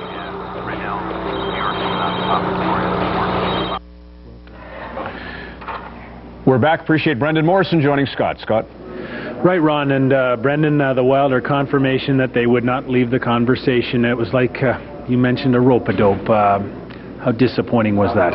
Well, I mean, we're really disappointed right now. Anytime we're up 3-1 in a series, I mean, we should win the series. But, I mean, we can't hang our heads about the effort tonight. I mean, we came out, played a pretty good game tonight, and got the lead, which we hadn't done in a while. A couple lucky bounces for them on the first 2 goals. But like you said, I mean, they don't go away. I mean, they hang around, and they give themselves a chance to win. What is it about them? Is it team speed? Is it veteran savvy? Is it the fact that they didn't get any respect? What was it, do you think? Well, I think it's just them working as a unit. I mean, everybody is bought into the system. You know, each and every night there's a different guy that picks up the slack, and their goaltending has been solid. They can rotate either guy in, and I mean, overall it is a solid team. A quick word, in spite of the loss in this Game 7, are you perhaps pleased with the progress that the team has made? Well, I guess, when everything's said and done here, and we look back on the season, we definitely made some strides this year as an organization, and we got out of the first round, which was a big step for us, and obviously tonight is a tough one to swallow, but like you said, when we look back, I mean, overall, we can take some positives away. I appreciate you doing this, Brendan. Thanks very much. Thanks, Scott. Brendan Morrison of the Canucks, Ron. Yeah, that is the storyline. Is Ottawa a few years ago, Detroit. I mean, you think, look, Scotty Bowman was a dummy when San Jose beat him in '94. He was a dummy when Jacques Lemaire swept him in '95. He was a dummy when Mike Keenan beat him in '96, and then they won 3 of the next 6 years. So don't count Vancouver out. They're tough to swallow. Oh, absolutely. And Minnesota, like you said, they have no pressure. So this is a great experience. Now we got 2 with no pressure. Here's a bummer. Yeah. They got to play a matinee Saturday. This reminds me of Glenn Healy when the Islanders took out Mario Lemieux and the Pens in '93, and a big shocker in round 2. They had to play an afternoon game against the Habs and lost 4-1 and never recovered. Right. Yeah. So that's a toughie, and a little bit of a break perhaps for Anaheim. New Jersey, Ottawa, so we've switched it. It's a matinee for the mini game. It's an evening start Saturday for New Jersey at Ottawa with the pre-show at 6:30 Eastern. For all of us, thanks and good night.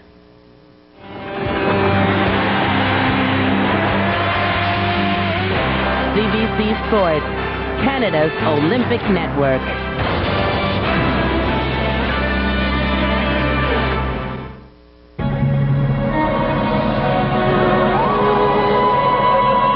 This is CBC Television, Canada's own.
That story about the tropics and the walkers, how's your brother already tried it? But you better tell me what happened exactly. And stop your shenanigans, you hear? Because I really can't take it anymore. But I've told you the truth already. And I must have told you 42 times, huh? I guess you guys are a bit slow. Anybody in there? Don't you get impolite. I'm in no mood for games. It's very serious this time. Bernard Picard has disappeared. We can't find him anywhere, gone without a trace. Why should it be my fault? You take me for a hitman? We just want you to cooperate. Just answer the question, where's Bernard Picard? Come on, give us the real truth. Hey, help us.